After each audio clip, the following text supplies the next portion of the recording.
બે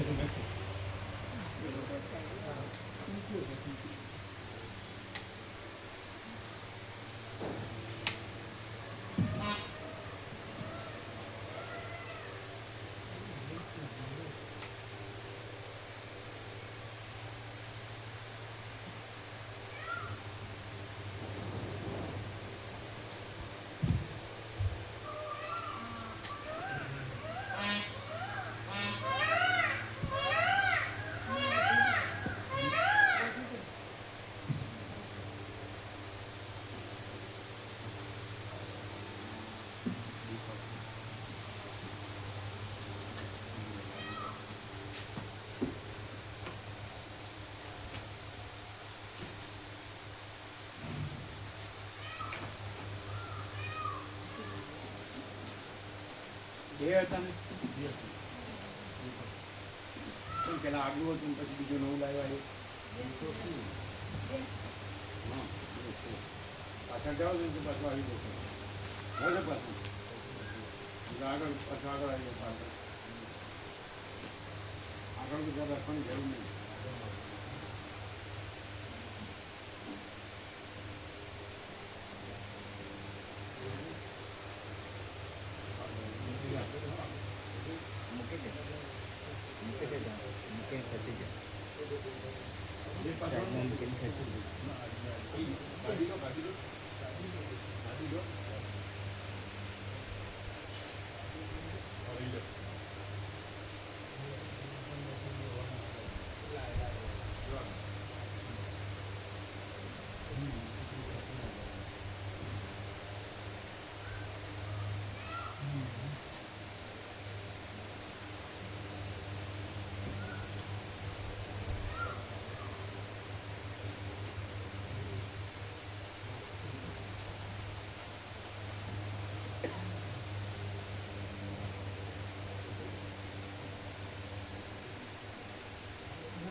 બેસો બેસો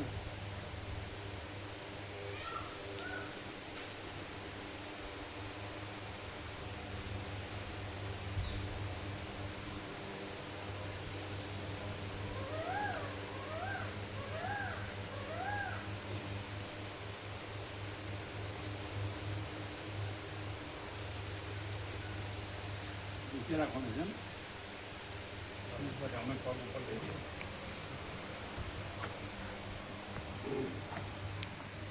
ચલો રાખી દો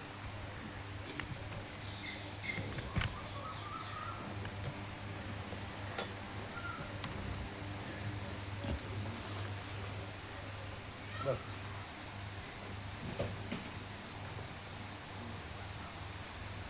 સરખું કરો તો બહાર આવ્યું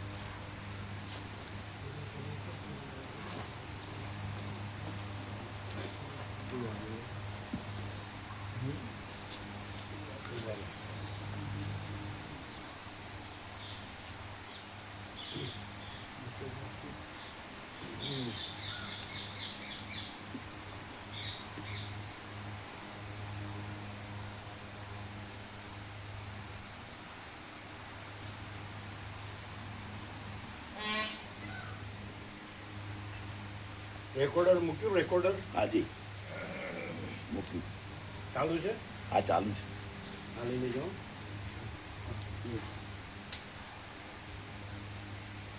ખબર ના 28 છે 26 છે 26 એટલે ભગવાનનું એસી ચાલુ છે ભગવાનનું એસી ચાલુ છે હા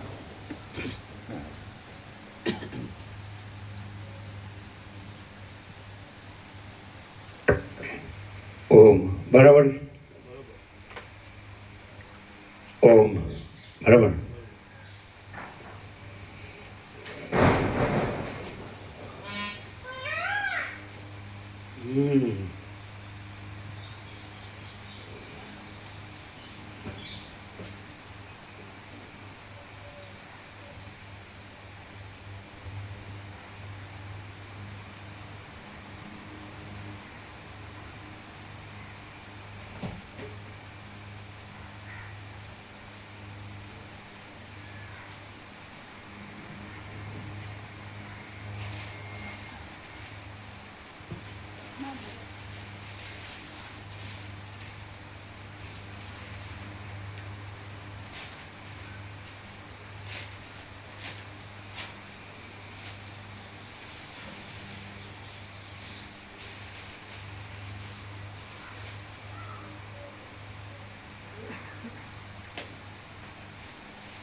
परम चिदाकाश,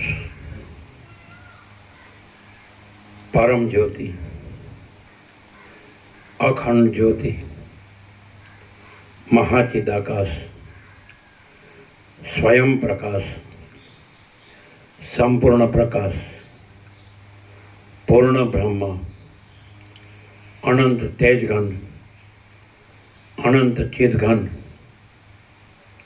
परमाकाश, केवल अनंत शुद्ध तेजघन, परमाकाश, अखिल आत्मा, पूर्ण ब्रह्म, परमात्मा, परम चिदाकाश, परम ज्योति, अखंड ज्योति, अनंत पूर्ण परम चिदाकाश, परम शांति, स्वयं सिद्ध, स्वयं प्रकाश, स्वयं पूर्ण, स्वस्वरूप, यही सब कुछ है, इसके सिवा कुछ नहीं है। शून्यवास, अनंत कोटि, महाकल्पो है ही नहीं। महाचिदाकाश, स्वयं प्रकाश, संपूर्ण प्रकाश, महाचिदाकाश ज्योति, अनंत, अखंड, अभेद, महाचिदाकाश ज्योति, महातत्व, महासामान्य, महाचिदाकाश, स्वसंवेद्य, सहज निर्विकल्प, महाचिदाकाश, परम कैवल्य, परम शांति, परम चिदाकाश, अनंत, पूर्ण, निरपेक्ष सत, अनंत, संपूर्ण, अपरिघी, निर्भ्रांत, निरपेक्ष, वसिष्ठ राम, निर्वाण, राउंड 39 39 राउंड।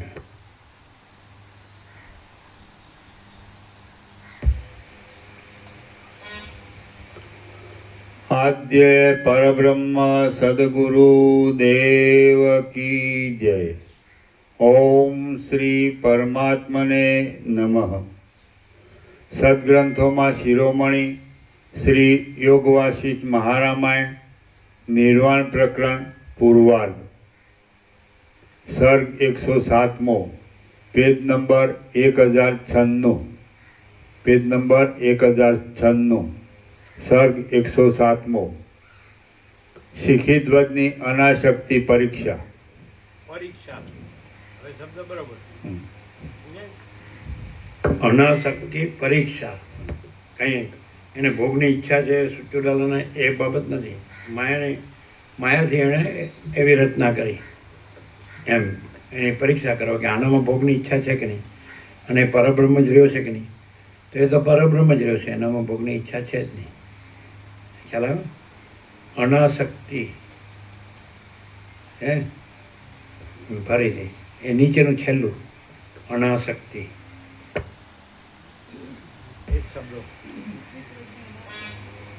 શીખી ધ્વજની અનાશક્તિ પરીક્ષા. આ 107મા સર્ગમાં નાના પ્રકારના પર્વતોમાં વિહાર આદિ તથા માયામય ઇન્દ્રનું દર્શન અને અનાશક્તિ કૌંસમાં વૈરાગ્યની પરીક્ષા માટે ઇન્દ્ર તરફથી સ્વર્ગ પ્રત્યે આમંત્રણ થવું ઇત્યાદિ વર્ણન આવશે. એનું થઈ ગયું આગળનું હા સર્ગ રહી નથી ગયો ને ના બરાબર.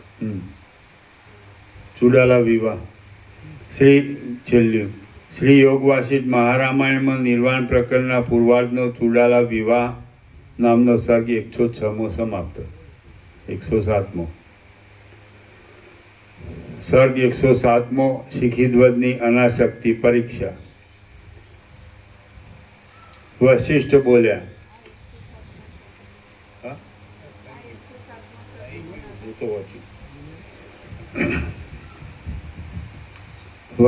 બોલ્યા, પછી સૂર્યરૂપી રંગ વડે આ જગતની અંદરનો સર્વ ભાગ રંગાઈ જતા પ્રાતઃકાળે શિખીધ્વજ રાજાની પત્ની મદનિકા કુંભ રૂપે બની ગઈ.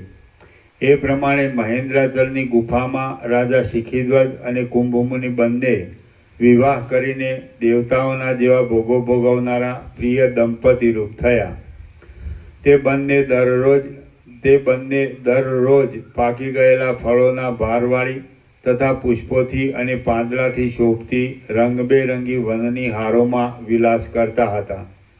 દિવસે તેઓ મિત્ર રૂપે અતિ પ્રસન્ન રહેતા હતા અને રાત્રિએ પ્રિય દંપતી રૂપે બની જતા હતા. દીપક અને તેની પ્રભાની પેઠે તેઓ નિરંતર ભેગા જ રહેતા અને કદી પણ જુદા પડતા નહીં. વનના બગીચાઓમાં, પર્વતોની ગુફાઓમાં, તમાલ વૃક્ષોના સમુદાયવાળા દેશોમાં, મંદાર વૃક્ષોના વનોમાં, સહ્યાદ્રી, દરદુર, કૈલાસ, મહેન્દ્રાચળ, મલયાચળ, વિંધ્યાચળ અને લોકાલોક પર્વત એ સર્વની તળેટીમાં અને ગંધમાદન પર્વતમાં તેઓ ક્રીડા કરતા હતા. 3 દિવસે જ્યારે પોતાનો પ્રિય પતિ નિદ્રાને પ્રાપ્ત થાય ત્યારે ચુડાલા પોતાના શહેરમાં જઈ રાજકાર્યોને કરી લઈ પાછી ત્યાં ચાલી આવતી હતી. સ્વચ્છ સ્નેહયુક્ત હૃદયવાળા કુંભમુનિ અને રાજા દિવસે મિત્ર રૂપે રહી રાત્રિએ દંપતી રૂપ બની જઈ નાના પ્રકારના પુષ્પોમાં ગરકાવ રહી બંને પરસ્પર બહુ પ્રસન્ન રહેતા હતા. અને મનોહર દેવદારના વૃક્ષો વડે ઘેરાયેલા મંદરાચલના રત્નની ભીંતોવાળા ગુફારૂપી ઘરમાં દેવતાઓએ અને કિન્નરોએ પ્રશંસા કરાયેલા એ દંપતી 1 માસ સુધી રહ્યા. અને તેવી જ રીતે 1 માસ સુધી નીચા હોવાથી હાથ વડે લઈ શકાય તેવી રીતે ઉત્પન્ન થયેલા ભૂખ, તરસ, રોગ, ગડપણ વગેરે હરી લેવાથી સાર્થક એવા ફળ, ફૂલ, પાંદડા આદિને ધારણ કરનારા મંદાર વૃક્ષોના વનોની માળા પંક્તિવાળા શક્તિમાન પર્વતના પાછળના ભાગમાં તેમણે નિવાસ કર્યો. 1 પખવાડિયા સુધી કલ્પલતાના બનાવેલા ગૃહમાં તે રહ્યા. 2 માસ સુધી મૈનાક પર્વતની દક્ષિણ દિશા તરફની તળેટીમાં પારિજાતક વૃક્ષોના વનની અંદર દેવતાઓના ઉપભોગમાં આવનારા પુષ્પોના ગુચ્છાઓ વડે બનાવેલા મંડપમાં તે બંને રહ્યા. મેરુ પર્વતના જમણા ભાગ તરફ જંબુ નદીને કાંઠે જંબુવનના સુવર્ણમય ભાગની નીચે જાંબુના ફળોના રસનો આસવ પીવાથી પરસેવો, દુર્ગંધ, જરા, રોગ આદિથી રહિત અને સ્થિર યૌવનવાળા થઈ તેમણે 1 મહિના સુધી ત્યાં સ્થિતિ કરી.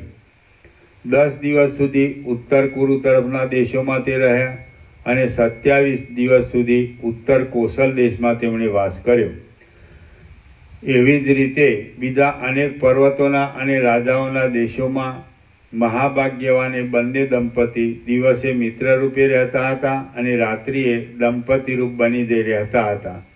ત્યાર પછી ધીરે ધીરે કેટલાક માસ પસાર થતાં એ દેવપુત્ર કુંભમુનિને રૂપે આવેલી ચુડાલાએ વિચાર કર્યો કે હું સુંદર રૂપવાળા મનોહર ભોગોના ભાર વડે એ શિખીધ્વજ રાજાની પરીક્ષા કરીશ કે જેથી અનાશક્તિ દ્રઢ થઈ જતાં તેનું ચિત્ત પાછું ભોગોને વિશે કોઈ દિવસ આસક્તિવાળું થશે જ નહીં.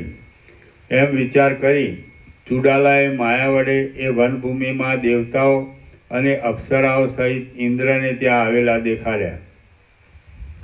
સર્વ પરિવારો સહિત ઇન્દ્રને પોતાની પાસે આવેલા જોઈ વનમાં રહેલા શિખીધ્વજ રાજાએ તેની યથાવિધિ પૂજા કરી. શિખીધ્વજ રાજા બોલ્યો, હે દેવતાઓના રાજા, આપે દૂરથી સ્વર્ગમાંથી અહીં પધારવાનો શ્રમ શા માટે લીધો? જેમ હોય તેમ આપ કૃપા કરી મને કહેવાને યોગ્ય છો. ઇન્દ્ર બોલ્યો, જેમ હૃદય પ્રદેશમાં લાગી રહેલા સૂત્ર વડે દોર વડે વનમાં રહેનારા આકાશચારી પક્ષીઓ ખેંચાઈ આવે તેમ તમારા સારા ગુણો સાંભળી અમે સ્વર્ગમાંથી અહીં ખેંચાઈ આવ્યા છીએ. તમે ઉઠો અને સ્વર્ગમાં આવો. ત્યાં સ્વર્ગમાં તમારા ગુણોનું શ્રવણ થવાથી આશ્ચર્ય પામી ગયેલા સર્વ દેવતાઓ અને તેમની સુંદર પત્નીઓ તમને જોવાને આતુર છે. સિદ્ધ પાદુકા, સિદ્ધ ગુટિકા, સિદ્ધ ખડગ, સિદ્ધ રસ, વિમાન અને દિવ્ય અશ્વ ઇત્યાદિ સિદ્ધિઓને ગ્રહણ કરી લઈ સિદ્ધ માર્ગથી તમે સ્વર્ગ પ્રદેશમાં ચાલો. એ સ્વર્ગમાં આવી તમે જીવનમુક્ત દશામાં રહી વિવિધ પ્રકારના ભોગો ભોગવો. તેથી તમને ત્યાં બોલાવી જવા માટે જ હું અહીં આવેલો છું. તમારા જેવા ઉત્તમ મહાત્માઓ પ્રાપ્ત થયેલી લક્ષ્મીનો તિરસ્કાર કરતા નથી અને જે ન મળે તેને ચાહતા નથી. જેમ ભગવાનથી આ ત્રણેય લોક પવિત્ર થાય છે તેમ નિર્વિઘ્ને સ્વર્ગમાં આવેલા અને સુખથી તેમાં વિહાર કરનારા તમારા કૌંસમાં શીખી ધ્વજ વડે આજે સ્વર્ગ પવિત્ર થાઓ. શીખી ધ્વજ રાજા બોલ્યો, હે દેવતાઓના અધિપતિ, સર્વ સ્થળે સ્વર્ગના જેવું જ સુખપૂર્વક વિહાર કરવાનું સ્થાન છે એમ હું સમજું છું. મારું સ્વર્ગ પરમાત્મા સર્વત્ર છે. તે માત્ર અમુક સ્થાનમાં જ છે એવી તેની મર્યાદા નથી. હે મહાસમર્થ, હું સર્વત્ર પ્રસન્ન જ રહું છું, સર્વ ઠેકાણે રમું છું અને મન નિષ્કામ હોવાથી હું સર્વત્ર આનંદવાળો જ છું. કોઈ એક સ્થાનમાં માપવાળા થઈ રહેલા અલ્પ અને તુચ્છ સ્વર્ગ પ્રત્યે જવાનું મારા ચિત્તમાં આવતું જ નથી, જેથી હું આપની આજ્ઞાનો અમલ કરી શકતો નથી. ઇન્દ્ર બોલ્યો, જાણવાનું સર્વ જેણે જાણી લીધેલું છે એવા પરિપૂર્ણ બુદ્ધિવાળા પુરુષને કૌંસમાં પોતાની સમાન બુદ્ધિ હોવાથી ભોગો ભોગવવાનું અને ન ભોગવવાનું એ બંને સમાન જ હોય છે. તો સજ્જન પુરુષોએ બાકી રહેલા નસીબને ભોગવી લેવાને સ્વીકારેલું ભોગોનું સેવન જ યોગ્ય છે એમ હું માનું છું. એ રીતે દેવતાઓનો અધિપતિ ઇન્દ્ર કહેતો હતો, પણ રાજા સ્વર્ગમાં જવાની ઈચ્છા ન હોવાથી કાંઈ નહીં બોલતા મૌન જ રાખી રહ્યો. ત્યારે ઇન્દ્રે કહ્યું, તમે જો આ પ્રમાણે નિરપેક્ષ છો તો પછી હું અહીંથી શું ન ચાલ્યો જાઉં? તમે જો આ પ્રમાણે નિરપેક્ષ છો તો પછી હું અહીંથી શું ન ચાલ્યો જાઉં છું. અને હું આજે જ સ્વર્ગમાં નહીં આવું, પરંતુ કાર્ય કરી પ્રયોજન પડશે ત્યારે આવીશ એમ શીખીધ્વજ રાજા કહેતો હતો. તેટલામાં હે કુંભમુનિ, તમારું રાજાનું ફરીવાર રાજ્યમાં આવવારૂપી ઈચ્છેલું કલ્યાણ કરતા થાઓ. એમ કહેતા ઇન્દ્ર અદૃશ્ય થઈ ગયો. જેમ સમુદ્રમાં પવન શાંત થઈ જતા વ્યાકુળ થઈ ગયેલા મગરમચ્છોથી, ફીણના ગોટાઓથી અને સર્પોના સમૂહોથી ઉછળતા તરંગોનો સમુદાય અદૃશ્ય થઈ જાય, તેમ એ દેવતાઓનો સમૂહ પણ ક્ષણ માત્રમાં પૂર્ણ રીતે અદૃશ્ય થઈ ગયો. શ્રી યોગ વાસિષ્ઠ મહારામાયણમાં નિર્વાણ પ્રકરણના પૂર્વાર્ધનો શક્ર ગમન નામનો સર્ગ 107મો સમાપ્ત. સર્ગ 108મો શીખીધ્વજના ક્રોધની પરીક્ષા અને ચુડાલાનું પ્રાકટ્ય. આ 108મા સર્ગમાં રાણી રાજાના ક્રોધની પરીક્ષા માટે માયા વડે ઝાર પુરુષ સાથે સંગ કરશે અને બરાબર રાજાના મનનો પાકકાળ જોઈ પોતાનું ચુડાલાનું રૂપ તેને બતાવશે. વશિષ્ઠ બોલ્યા, હે મહારાજા રામચંદ્રજી, ચુડાલા રાણીએ તે ઇન્દ્રના આવવારૂપ માયાને સમાવી દઈ વિચાર કર્યો કે આ રાજાને ભોગોની ઈચ્છા વશ કરી શકતી નથી. એ ઘણી ખુશીની વાત છે. ઇન્દ્રનો સમાગમ થયા છતાં પણ રાજા શીખીધ્વજ શાંત અને વિકાર રહિત હોવાથી સદા એક રૂપે રહેનાર આકાશની પેઠે મુખાદિક અવયવોની નિર્વિકાર સ્થિતિવાળો રહ્યો જ અને ઉતાવળ નહીં કરતા તથા બહુ ધીરજથી પોતાની હાંસી થાય તેમ પણ નહીં કરતા સમાન રીતે રહી તેણે વ્યવહારને યોગ્ય ઇન્દ્રનો પૂજન સત્કાર કર્યો. હવે વળી આદરપૂર્વક ફરીવાર પણ રાગદ્વેષવાળા અને બુદ્ધિનો ક્ષોભ ઉપજાવનારા કોઈ પ્રપંચથી હું તેની પરીક્ષા કરી જોઉં. એવો વિચાર કરી મદવાળી એ રાણીએ રાત્રિએ ચંદ્રનો ઉદય થતાં ઘાટા પુષ્પોના ગુચ્છાઓથી સુશોભિત અને વનદેવીઓના અંતઃપુર સંતાન વૃક્ષોની લતાઓના કૃત્રિમ ગૃહમાં પ્રવેશ કર્યો કે જે વખતે મધુર સુગંધથી ભરેલો પુષ્પોવાળા વૃક્ષોમાંથી તથા લતાઓમાંથી ચાલ્યો આવતો શીતળ પવન મલિયાનીલ વાતો હતો અને શિખીધ્વજ રાજા નદીના તીર ઉપર જઈ સંધ્યાવંદનમાં તથા જપમાં પરાયણ થઈ ગયો હતો. એ લતાગૃહમાં મનોહર મદનિકાએ પોતાના શરીરને પુષ્પો વડે સુશોભિત બનાવી પોતાની માયા વડે કલ્પી લીધેલ સુંદર અંગવાળી સ્ત્રીની પેઠે દાઢી મૂછ વગેરે નહીં હોવાથી રમણીય તરુણ વયવાળો દેખાવ આપનાર અને તરુણ હોવાથી શિખીધ્વજ રાજાના કરતાં મનને આકર્ષણ કરે તેવા કોઈ જાર પુરુષને સાથે લઈ પોતે કલ્પી લીધેલી પુષ્પશૈયામાં આવી સૂઈ ગઈ. શિખીધ્વજ રાજાએ સંધ્યાવંદન તથા જપાદિક કરી રહ્યા પછી એ નદી કાંઠે રહેલા નિકુંજમાંથી પોતાના આશ્રમ તરફ આવી શોધ કરી. ત્યારે લતાગૃહમાં મદનિકાને તથા તેના ગળામાં આલિંગન કરી રહેલ મનોહર મદનિકાના તથા પોતાના કેશ વડે વીંટાયેલ કાંધવાળા ચંદન વડે વ્યાપ્ત થઈ રહેલા અને શયનમાં આળોટવાથી તથા દબાવાથી શિથિલ થઈ ગયેલા મુકુટને ધારણ કરનારા જાર પુરુષને તેણે દીઠો કે જેના કાન, કપોલ, કેશપાશ અને નેત્રના ખૂણા સુવર્ણના જેવા મહાકાંતિમાન કોણીથી બેવડ વાળેલા સુવર્ણ સરખા સુંદર મદનિકાના હાથરૂપી ઓશિકા ઉપર રહેલા હતા.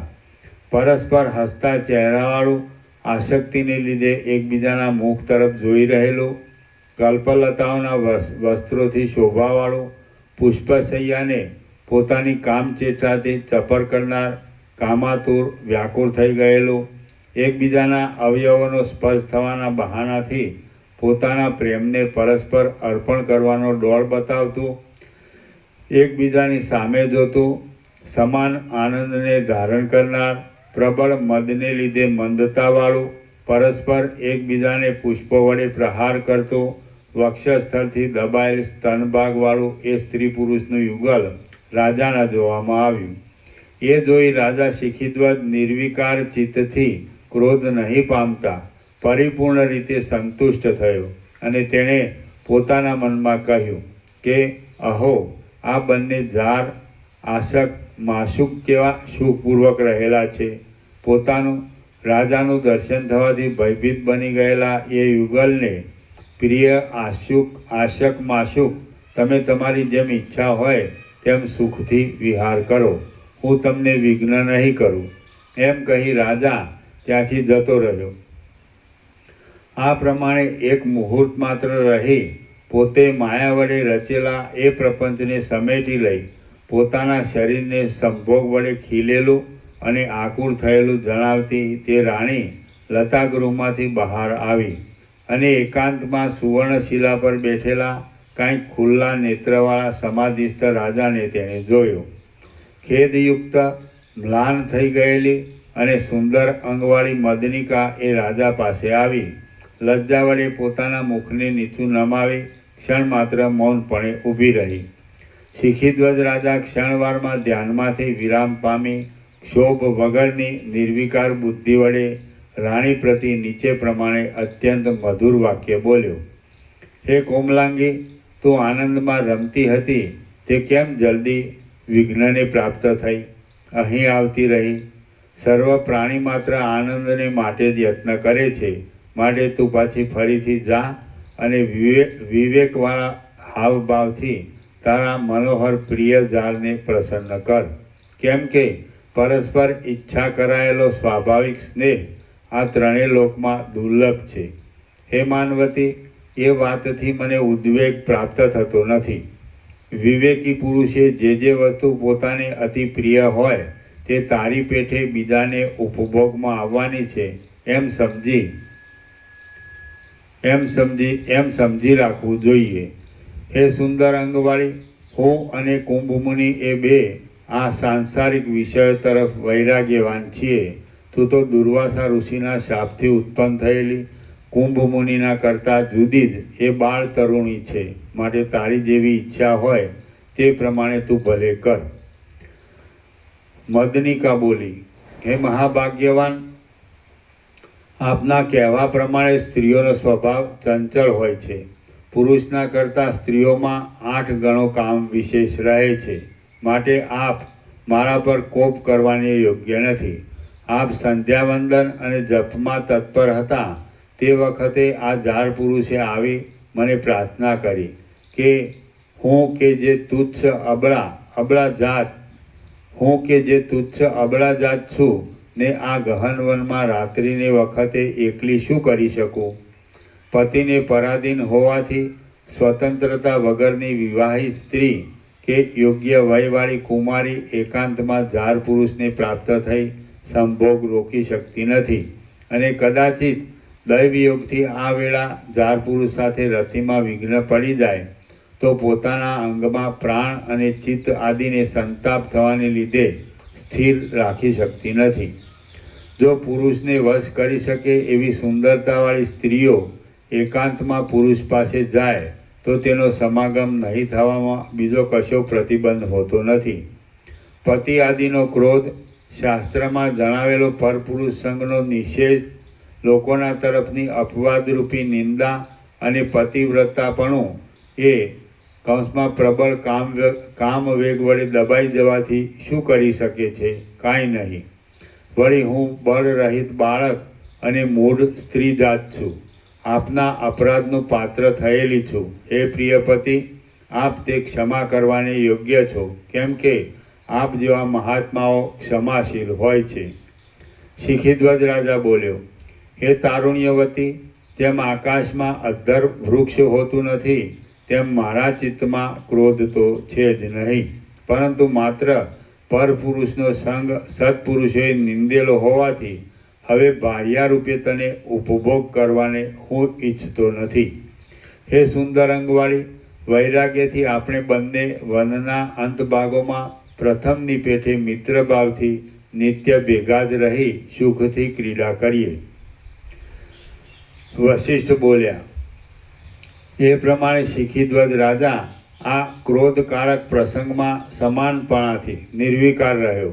ત્યારે પોતે પરીક્ષા કરેલા રાગદ્વેષ વગરના એ રાજાના ચિત્તથી પ્રસન્ન થઈ ચુડાલાએ પોતાના મનમાં વિચાર કર્યો કે અહો, ઘણા હર્ષની વાત છે કે આ ઐશ્વર્યવાન મહાસમર્થ રાજા પરમ સમાનતાને કૌંસમાં નિર્વિકાર સ્થિતિને પ્રાપ્ત થઈ ગયા છે અને વૈરાગ્ય થવાથી તેઓ ક્રોધ વગરના જીવન મુક્ત થઈ રહ્યા છે.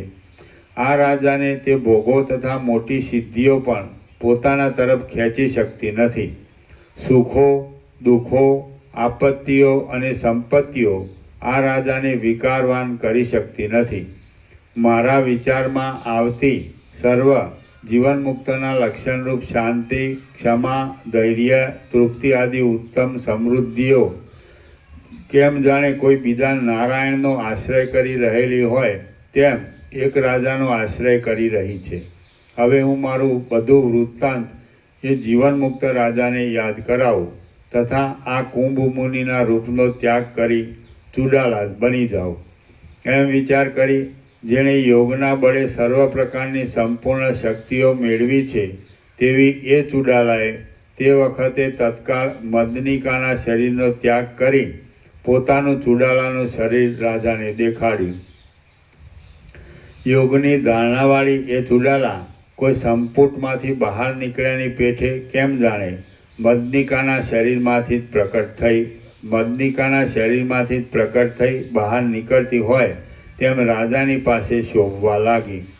સુંદર અંગવાળી પતિનું મનોરંજન કરવામાં મહાચતુર એ મનોહર મદનિકાને ખરી ખાતરીથી પોતાની પૂર્વપત્ની ચુડાલા રૂપે થઈ ગયેલી રાજાએ જોઈ કેમ જાણે વસંત ઋતુમાં ખીલેલી કમલીની જ હોય તેમ ખીલેલી અને પ્રથમ સીતાજી રૂપે પૃથ્વીમાં રહી પછી પૃથ્વીમાંથી બહાર પ્રકટ થયેલી સાક્ષાત લક્ષ્મી જ હોય તેવી દેખાતી તથા કેમ જાણે રત્નના સંપુટમાંથી બહાર નીકળેલી હોય તેવી સુઘડ પોતાની પ્રિય પત્ની ચુડાલા તે રાજાના જોવામાં આવી.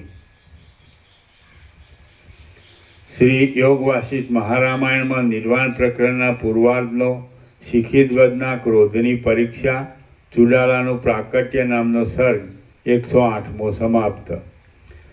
સર્ગ 109મો ચુડાલા અને શિખીધ્વજનો પુનઃ સંયોગ.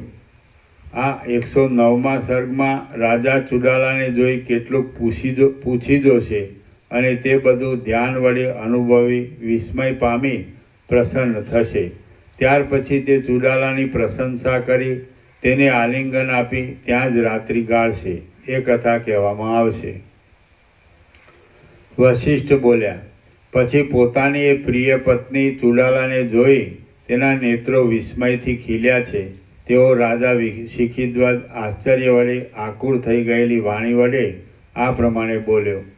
હે કમળના જેવા મનોહર નેત્રવાળી સુંદરી, તું કોણ છે?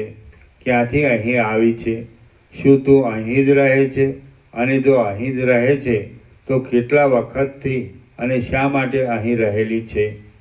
અવયવ વડે, તેની ચેષ્ટા વડે તથા સ્નેહ ભરેલી વચન રચનાની પદ્ધતિ વડે મારી પ્રિયા ચુડાલાના પ્રસિદ્ધ વિલાસથી કેમ જાણે તું સાક્ષાત તેની જ મૂર્તિ હોય તેવી દેખાય છે. ચુડાલા બોલી, હે પ્રિય પતિ, જેમ આપ કહો છો તેમ જ છે. હું ચુડાલા જ છું, એમાં કાંઈ સંશય નથી. આજે ઘણે દિવસે મારા સ્વાભાવિક ચુડાલાના દેહ વડે આપનું મને મળવું થયું છે. આ વનની અંદર આપને બોધ કરવા માટે જ કુંભ આદિ દેહોને નિર્માણ કરી આ બધી જાતનો પ્રપંચ મેં જ રચ્યો હતો. જ્યારથી આપ મોહ વડે રાજ્યનો ત્યાગ કરી વનમાં પધાર્યા ત્યારથી માંડીને હું જ આપને બોધ આપવા માટે પ્રયત્ન કરતી હતી. આ કુંભ મુનિના શરીરથી મેં જ આપને બોધ આપ્યો છે. મેં કુંભ આદિ જે દેહ ધારણ કરેલો છે તે આપને બોધ આપવા માટે જ છે. એ તત્વને જાણનાર મહારાજ, એ કુંભ મુનિ આદિ સઘળું મેં માયા વડે જ કલ્પી લીધું છે. તેમાંનું કંઈ પણ સાચું નથી.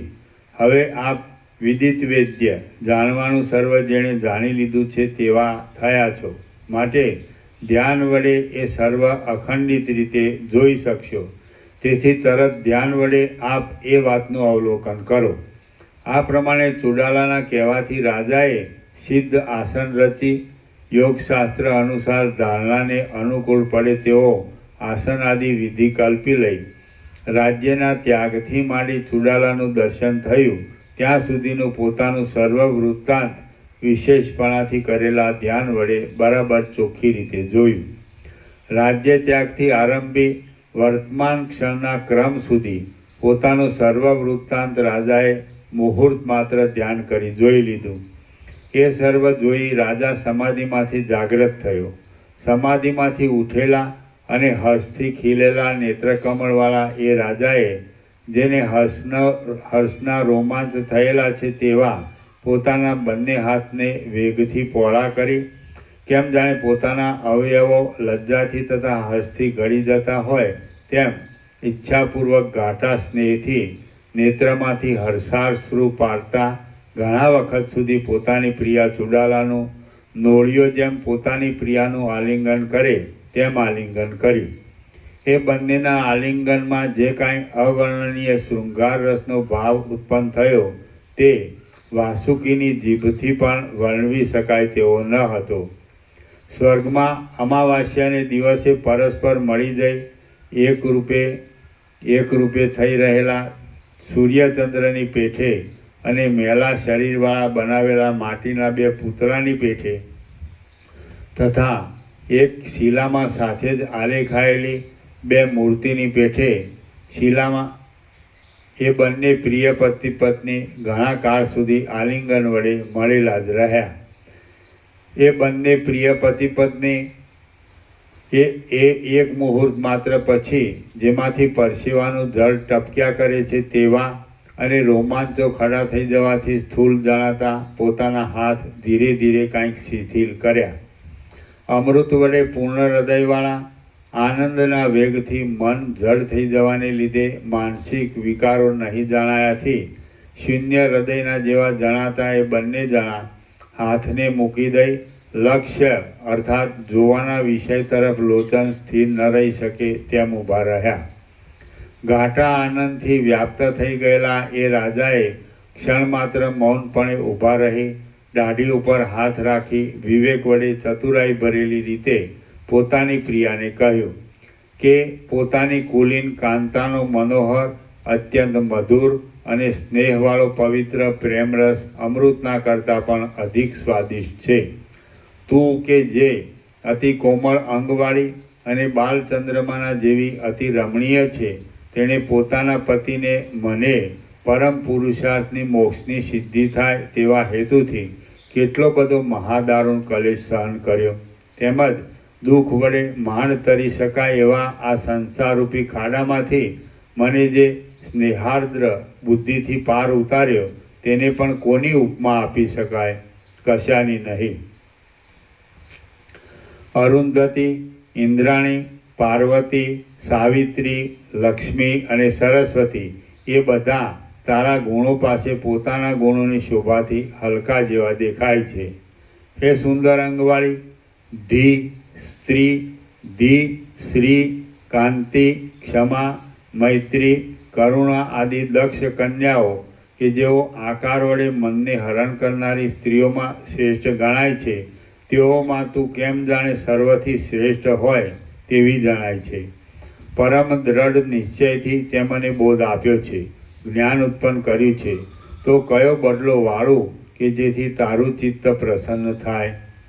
એવો પ્રત્યુપકાર જ દુર્લભ છે.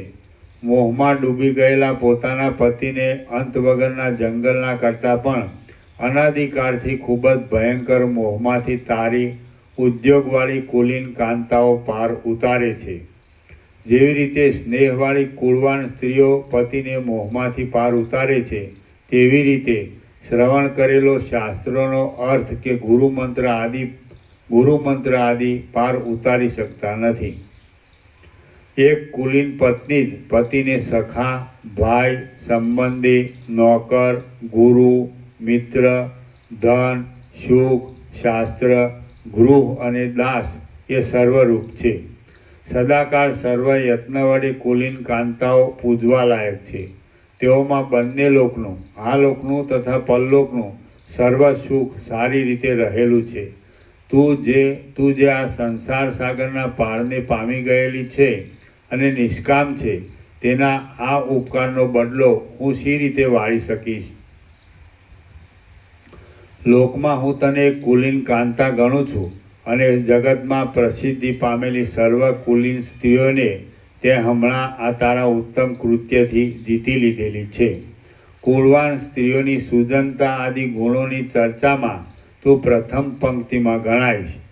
તું કે જે અરુંધતી આદિના કરતાં પણ ગુણ સમૂહ વડે સર્વથી શ્રેષ્ઠ છે, તેને સર્જનારા વિધાતા ઉપર અરુંધતી આદિ કુલીન સ્ત્રીઓ જરૂર કોપને પ્રાપ્ત થયેલી હશે એમ હું માનું છું. રૂપ અને સૌજન્ય આદિ ગુણોરૂપી રત્નોને રહેવાના સંપુટ રૂપ તું ખરેખર સતી છે. અહીં આવ અને હું કે જે તારા ગુણોમાં મોહી ગયાથી તારી તરફ ખેંચાઈ ગયો છું, તેને ફરીથી આલિંગન કર. વશિષ્ઠ બોલ્યા. એમ કહી બાળમૃગના જેવા વિશાળ નેત્રવાળી ચુડાલાનો શીખી ધ્વજે નોળિયો જેમ પોતાની પ્રિયાને આલિંગન કરે તેમ ફરીવાર દ્રઢ રીતે આલિંગન કર્યું. ચુડાલા બોલી, હે મહારાજ, આપ વ્યાકુળ ચિત્તવાળા થઈ નીરસ ક્રિયાજાળમાં જ્યારે તત્પર હતા ત્યારે હું વારંવાર આપને માટે બહુ દુઃખી થતી હતી અને તેને લીધે જ તમને બોધ આપવા રૂપી મારો સ્વાર્થ જ મેં સાધેલો છે. તેમાં હે મહારાજ, આપ મારી મોટાઈ શું કરો છો? શિખીધ્વજ રાજા બોલ્યો, હે શ્રેષ્ઠ, સિંહના જેવી પાતળી કેડવાળી તે જેમાં પવિત્ર શ્વાસને સાધી લીધો છે, તેવી જ રીતે હમણાં બીજી કુલાંગનાઓ પણ તેઓ પવિત્ર શ્વાસ સાધી લે.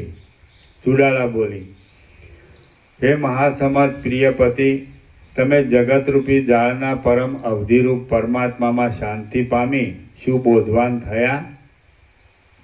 આજે પ્રથમના મોહને તમે સાક્ષી રૂપે રહી શું કાંઈ તુચ્છ રૂપે જુઓ છો કે આ કરવું, આ ન કરવું, આ મેળવું એવી તૃષ્ણાવાળી સ્થિતિને મનમાં શું હવે હસો છો કે? તેમ બુદ્ધિની અપક્વ દશાને લીધે રહેલી કોમળતાને પણ શું હસો છો કે? હે મહારાજ, તે પ્રથમની તુચ્છ તૃષ્ણાઓનું સ્ફુરવું તથા તે સંકલ્પોની કલ્પનાઓ જેમ આકાશની અંદર નિરાધાર પર્વત ન જોવામાં આવે તેમ આજે તમારામાં જોવામાં આવતી નથી.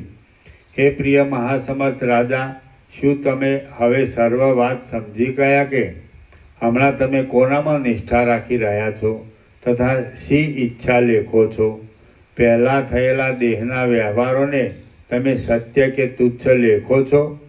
શિખીધ્વજ રાજા બોલ્યો, પુષ્પો વડે પૂર્ણ એવી નીલકમળની માળાને સાદ્રશ્ય વડે અનુસરનારા સુંદર નેત્રવાળી હે પ્રિયા, તું પોતે જ મારા આત્મારૂપ છે અને જેમ તું મોહ, વિવેક કે તત્વજ્ઞાન વગેરે જેની અંદર પ્રકાશકપણાથી રહેલ છે તેની અંદર હું પણ તેવી જ રીતે પ્રકાશક આત્મા રૂપે રહું છું. હું ચેષ્ટા રહિત છું, નિરવયવ છું, આકાશના જેવો સ્વચ્છ છું, નિષ્પૃહ છું, શાંત છું અને પરમાર્થ દ્રષ્ટિથી પરબ્રહ્મ રૂપ જ છું. હું આજે ઘણે કાળે દેહ આદિમાંથી અહંભાવ છોડી દઈ વસ્તુતઃ જે ચિદાત્મા રૂપ રહેલો છું તે રૂપે જ થઈ રહ્યો છું. ફક્ત આત્મપરાયણ થઈ ગયેલા ચિત્તના એક જ માર્ગ પર રહેલો હું એવી તો સર્વથી ઉત્તમ આનંદની દશાને પ્રાપ્ત થયો છું કે જે દશાને મહાસામર્થ્યવાળા વિષ્ણુ, મહાદેવ આદિ દેવો પણ દૂર કરવાની શક્તિમાન નથી. જે મન વાણીથી અગોચર હોવાથી કંઈ પણ નથી તે શુદ્ધ ચિદાત્મામાં જ નિષ્ઠા રાખી હું પોતાના સ્વરૂપમાં રહેલો છું. ભ્રમર જેવા સુંદર નેત્રવાળી હે પ્રિયા, હું હવે સંસારરૂપી ભ્રમથી છૂટી ગયો છું. હું પ્રસન્ન નથી તેમ ખેદવાળો પણ નથી. આ દ્રશ્ય કાર્ય વર્ગ હું નથી તેમજ બીજું તેનું કારણ પણ હું નથી. હું સ્થૂલ નથી તેમ સૂક્ષ્મ પણ નથી, પરંતુ હે સુંદરી, હું સત્ય આત્મતત્વરૂપ છું. સૂર્ય આદિ તેજોમંડળથી બહાર નીકળેલા અને ભીંત ઉપર નહીં પડેલા, માત્ર આકાશમાં જ ફેલાયેલા, જેનો વધારો પણ નથી તેમ જેનો નાશ પણ નથી તેવા પ્રકાશના જેવો હું છું. હું શાંત છું. જગતની સર્વ વિષમતાને દૂર કરનારી એવી સર્વત્ર સમાનતાને હું ધારણ કરનારો છું અને મન કે લિંગ દેહ વિનાનો થઈ ગયો છું. હું નિર્વાણને પ્રાપ્ત થયો છું. હે પતિવ્રતા, હું સદાકાળ સમાન એક જ સ્થિતિમાં રહેનારો છું. હું જે છું તે જ છું. બીજું કાંઈ કહેવાને હું શક્તિમાન નથી. હે તરંગના જેવા ચપળ કટાક્ષવાળી રાણી, તું જ મારો ગુરુ છે માટે હું તને નમન કરું છું.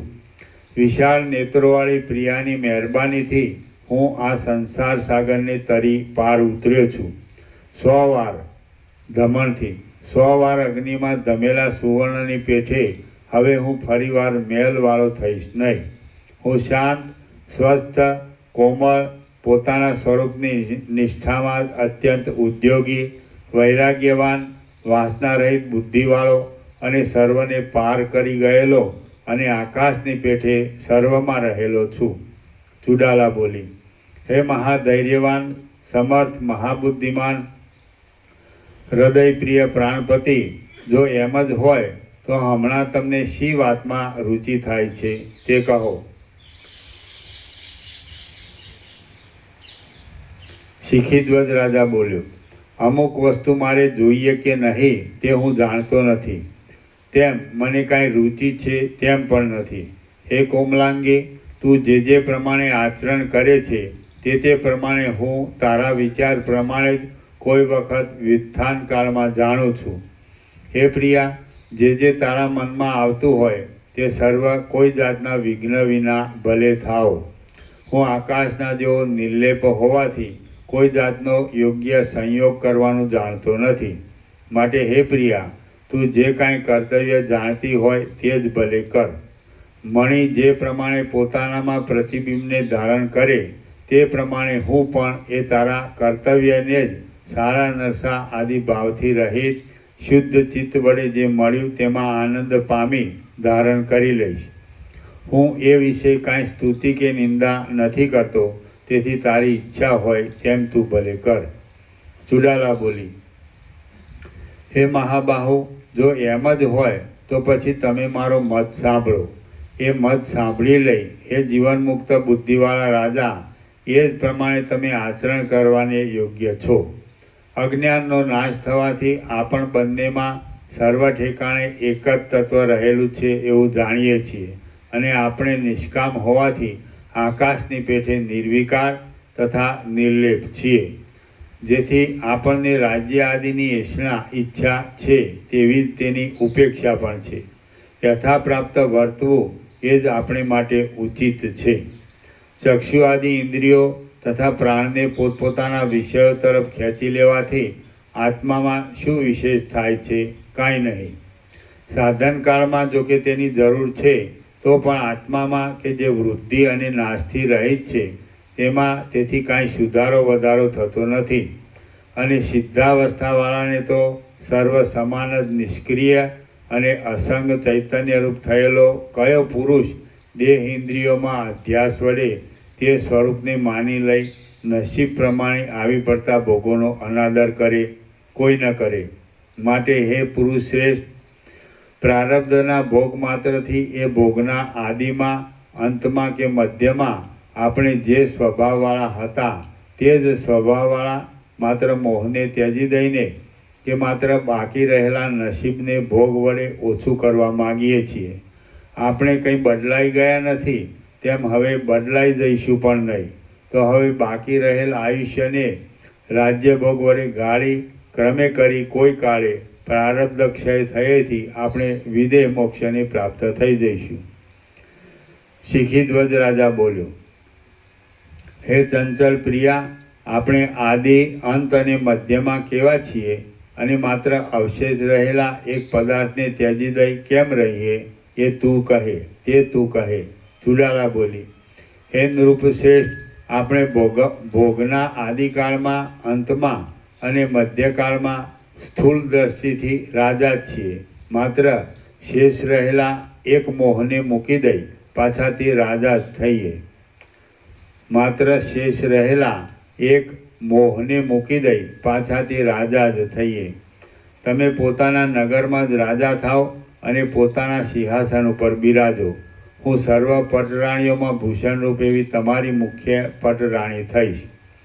રાજાને પતિ તરીકે પામી આનંદ પામેલા નગરવાસીઓ મનુષ્યથી ભરાયેલી નવી નવી અંગનાઓના નૃત્યોથી સુશોભિત, પતાકાઓથી શણગારેલી, મૃદંગ વાજિંત્ર આદિના શબ્દો વડે મનોહર અને પુષ્પોથી વ્યાપ્ત થઈ રહેલી આપણી નગરી આજે ઘણે લાંબે કાળે વેલો વડે શોભતી મંજરીઓથી ભરપૂર અને પુષ્પોમાં ગુંજારવ કરતા ભમરાઓની હારોથી મનોહર, ચૈત્ર માસ વસંત ઋતુમાં ખીલેલી વેલની શોભાની જેમ ચિત્તને હરનારી બનો.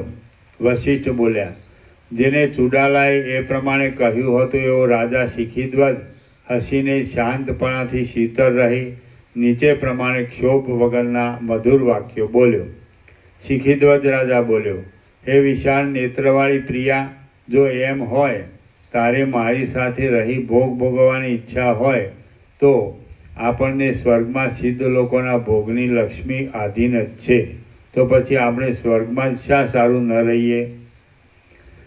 ચુડાલા બોલી, હે રાજા, મારી ભોગોને વિશે ઈચ્છા નથી, તેમ વિભૂતિઓને, અણિમાદિક ઐશ્વર્યને પણ હું ઈચ્છતી નથી. પરંતુ સ્વાભાવિક રીતે જે આવી મળે તેથી કામ ચલાવી લેવું એવી સ્થિતિનો મેં આધાર રાખ્યો છે. મને સ્વર્ગ, રાજ્ય કે કર્મ એ કાંઈ સુખ આપનારા નથી, પણ હું સ્વરૂપમાં રહી જેમ ક્ષોભ રહિત થવાય તેમ સ્વસ્થ ચેષ્ટાવાળી થઈ રહી છું. આ સુખ છે અને આ સુખ નથી, દુઃખ છે ઇત્યાદિ બંધનો ક્ષય થઈ જવાથી હું એક સરખી રીતે શાંત પરમપદમાં સુખ આવે તેમ સ્થિર થઈ રહી છું. શિખીધ્વજ રાજા બોલ્યો, હે વિશાળ નેત્રવાળી, હર્ષ, શોક અને રાગદ્વેષ આદિથી રહિત અને સમાનતાવાળી બુદ્ધિ વડે તે આ યોગ્ય જ વાત કહી છે. આપણને રાજ્ય મળે કે ન મળે તેની સાથે કંઈ લેવા દેવા નથી. સુખ દુઃખની ભાવિ દશાથી થતી ચિંતાને છોડી દઈ મત્સર રહિત થઈ અને સ્વસ્થનું અવલંબન કરી આપણે સ્વસ્વરૂપમાં જ રહીએ. એ પ્રમાણે મહામનોહર એ બંને પૂર્વ દંપતીનો કથાઓનો આલાપ થતો હતો. તેટલામાં ઘણો ખરો દિવસ જતો રહેવાથી થોડો જ દિવસ બાકી રહ્યો. પછી કાર્યોમાં મહાકુશળ અને રતિ સુખ માટે ઉત્કંઠાવાળા હોવા છતાં પણ અંદર વાસના નહીં હોવાને લીધે ઉત્કંઠા વિનાના એ ઉત્તમ દંપતીએ ત્યાંથી ઉઠી યથાપ્રાપ્ત દિવસ કૃત્ય સાયં સંધ્યા આદિ કરી સ્વર્ગની સિદ્ધિઓનો અનાદર કરી પૂર્ણ ચિત્તવાળા એ બંને જણા ત્યાં રહ્યા અને એક જ શયનમાં એ બંને જીવનમુક્ત દંપતીની એ રાત્રિ આતુરતાવાળી તે મનોહર ચેષ્ટાઓથી જતી રહી. પોતાની મેળે જ પરસ્પર અનુભવ થવાથી સિદ્ધ થયેલ ભોગ અને મોક્ષ એ બંનેના સુખનું પ્રણયના વાક્યો અને વિલાસો સહિત વર્ણન કરનારા ઉત્તમ અને વિવેકી એ બંને દંપતીની બુદ્ધિને વધારતી એ રાત્રિ ઘણી લાંબી હોવા છતાં એક મુહૂર્તની પેઠે જરાવારમાં જતી જ રહી. શ્રી યોગ વાસિષ્ઠ મહારામાયણમાં નિર્વાણ પ્રકરણના પૂર્વાર્ધનો ચૂડાલા પ્રકટીકરણ નામનો સર્ગ 109મો સમાપ્ત. સર્ગ 110મો શિખીધ્વજનું રાજ્ય અને ચૂડાલાની વિદેહ મુક્તિ. આ 110મા સર્ગમાં શિખીધ્વજ રાજા અને ચૂડાલા રાણી એ બંને સંકલ્પ માત્રથી થયેલા સૈન્યને સાથે લઈ પોતાના શહેરમાં જશે અને ત્યાં ઘણા કાળ સુધી રાજ્ય કરી પછી વિદેહ મુક્ત થશે એ વાત કહેવામાં આવશે. વશિષ્ઠ બોલ્યા, ત્યાર પછી કેમ જાણે સંપુટમાંથી કોઈ જગતને પ્રકાશ આપનારો મણિ જ બહાર નીકળ્યો હોય તેમ ભગવાન સૂર્યનારાયણ અંધકાર રહિત આકાશમાં જ્યારે ઉદય પામી પ્રકાશી રહ્યા હતા અને આજુબાજુમાં રાતા થઈ ગયેલા મનુષ્યના નેત્રોની પેઠે કમળ સમૂહ ખીલતો હતો તથા લોકો જેમ પોતપોતાના વ્યવહારોમાં લાગી ગયા હતા તેમ સૂર્યનારાયણના કિરણો પણ જ્યારે ચોતરફ ફેલાયા ત્યારે બંને સુંદર દંપતી ઉઠી સંધ્યા આદિ સઘળો નિત્યક્રમ કરી લઈ સુવર્ણની ગુફાની અંદર કોમળ અને લીલા પત્રના બનાવેલા આસન ઉપર બેઠા. પછી મનોહર ચૂડાલા ત્યાંથી ઊભી થઈ પોતાની પાસે રહેલા સાત સમુદ્રના જળથી ભરેલા કુંભને રાજ્યાભિષેક કરવા માટે કલ્પ્યો અને તે મંગળ કુંભ વડે પૂર્વ દિશા તરફ મુખ રાખી રહેલા પોતાના પતિનો એકાંતમાં એ પત્ની ચૂડાલાએ પોતાના રાજ્ય ઉપર અભિષેક કર્યો. કોમળ અંગવાળી અને દેવતાના જેવી રૂપમતી ચૂડાલાએ સંકલ્પ માત્ર વડે પ્રાપ્ત થયેલા સુવર્ણના સિંહાસન ઉપર બેઠેલા અને અભિષેક કરાયેલા રાજાને કહ્યું કે હે પ્રિયપતિ, કેવળ ઋષિ લોકોને યોગ્ય આ શાંત તેજને હવે છોડી દઈ 8 લોકપાલોના તેજને આપ ધારણ કરવા યોગ્ય છો. ચૂડાલાના કહેવાથી મનમાં શિખીધ્વજ રાજા ભલે હું તેમ જ કરું છું એમ બોલતા તે શિખીધ્વજ મહારાજાપણાને પ્રાપ્ત થયો. પછી પ્રતિહારીના સ્થાનમાં રહેલી માનવતી ચૂડાલાને આજે હું તને દેવીના સ્થાનમાં અભિષેક કરી મુખ્ય પટરાણી બનાવું છું એમ કહી તળાવમાં સ્નાન કરાવી મહારાણી પટરાણીના પદ ઉપર તેનો અભિષેક કરી રાજાએ પોતાની પ્રિયાને કહ્યું કે હે કમળપત્રના જેવા સુંદર નેત્રવાળી પ્રિયા, તે યોગ સિદ્ધિ વડે સત્ય સંકલ્પ હોવાથી ક્ષણ માત્રમાં તારા સંકલ્પથી ઉત્પન્ન થયેલા આભૂષણ, અલંકાર, શસ્ત્ર, અસ્ત્ર આદિ મહાવૈભવવાળા જબરા સૈન્યને ભેગું કરવાને તું યોગ્ય છે. એ પ્રમાણે પોતાના પ્રિય પતિના વચન સાંભળી સ્ત્રીઓમાં શ્રેષ્ઠ ચૂડાલાએ જેમ વર્ષા ઋતુ મેઘને ઉત્પન્ન કરે તેમ અનેક યોદ્ધાવાળા સૈન્યને સંકલ્પ વડે ઉત્પન્ન કર્યું. ઘોડાઓ અને હાથીઓથી ઘેરાયેલું, પતાકાઓ વડે આકાશને ભરી દેતું, વનભૂમિમાં બધે પથરાયેલું, મૃદંગ વાજિંત્ર આદિના શબ્દો વડે પર્વતની ગુફામાં અંદરના ગહન ભાગમાં પ્રતિધ્વનિ પડછંદાને ઉત્પન્ન કરતું, મુકુટમાં રહેલા રત્નોના મોટા પ્રકાશથી અંધકારરૂપી પડદાને ખસેડી નાખનાર એ સૈન્ય તે બંનેએ જોયું. અને તેની અંદર રાજા અને રાણી એ બંને દંપતીએ બીજા રાજાઓના મંડળ વડે વીંટાયેલા અને આનંદ પામેલા સામંતોએ રક્ષા કરાયેલા ઉત્તમ ગંધદ્વીપ કે જે હાથીના મદનો ગંધ તથા બીજા હાથીઓ સહન ન કરી શકે તે ગંધદ્વીપ અથવા ગંધરાજ કહેવાય છે. ઉત્તમ ગંધદ્વીપ ઉપર સવારી કરી. ત્યાર પછી મહાબળવાન પાયદળથી અને રથોથી પૂર્ણ રીતે ભરેલા, પોતાના સૈન્યને ચલાવનારો, પર્વતોને પણ હલાવી દે તેવી પ્રબળ સેનાવાળો એ શિખીધ્વજ રાજા કેમ જાણે પૃથ્વીમાંથી ઉઠેલા પવનના ઝપાટાથી પૃથ્વીને અને પર્વતને ભેદી નાખતો હોય તેમ પોતાની પ્રિય પટરાણી ચુડાલા સહિત વનમાંથી બહાર નીકળ્યો. મહેન્દ્રાચળથી ચાલેલો એ રાજા રસ્તામાં પર્વતોને, દેશોને, ગામડાને અને જંગલોને જોતો જોતો તથા પોતાની પ્રિયાને પોતાના પ્રથમના તે દેશો સાથે થયેલા સર્વ વૃત્તાંતને જણાવતો થોડા વખતમાં સ્વર્ગના જેવી મહારમણીય પોતાની નગરી પાસે આવી પહોંચ્યો. ત્યાં તે રાજાના સામંતો જેઓને પોતાના જુદા જુદા દેશના અધિપતિપણા ઉપર નિમ્યા હતા તેઓ આદરપૂર્વક રાજાના આવવાની વાટ જોઈ રહ્યા હતા. તેઓ જય જયકારના શબ્દ વડે રાજાના આવવાની ખબર થતાં સામયું કરવાને સામા બહાર નીકળ્યા. પછી ભેગા થઈ જતા એકતાને પ્રાપ્ત થઈ ગયેલા અને મૃદંગ વાજિંત્ર આદિના ઊંચા શબ્દો વડે શોભાવાળા એ બંને સૈન્યોની સાથે એ રાજાએ નગરમાં પ્રવેશ કર્યો. શહેરની સ્ત્રીઓએ અક્ષત અને પુષ્પાંજલિઓથી વધાવેલો રાજા એક પછી બીજા એમ એકબીજાથી શોભાથી ચડિયાતા લાગતા બજારને જોતો જોતો પતાકા અને ધજાઓથી સુશોભિત, મોતીઓના ચોક પૂરવાથી મોતીઓના સમૂહ વડે મનોહર, નૃત્ય કરતી તથા ગાયન કરતી વારાંગનાઓથી રમણીય અને કૈલાસની પેઠે પોતાના સ્થાનમાં જ અચર થઈ રહેલા પોતાના ગૃહમાં એટલે દરબારગઢમાં બેઠો.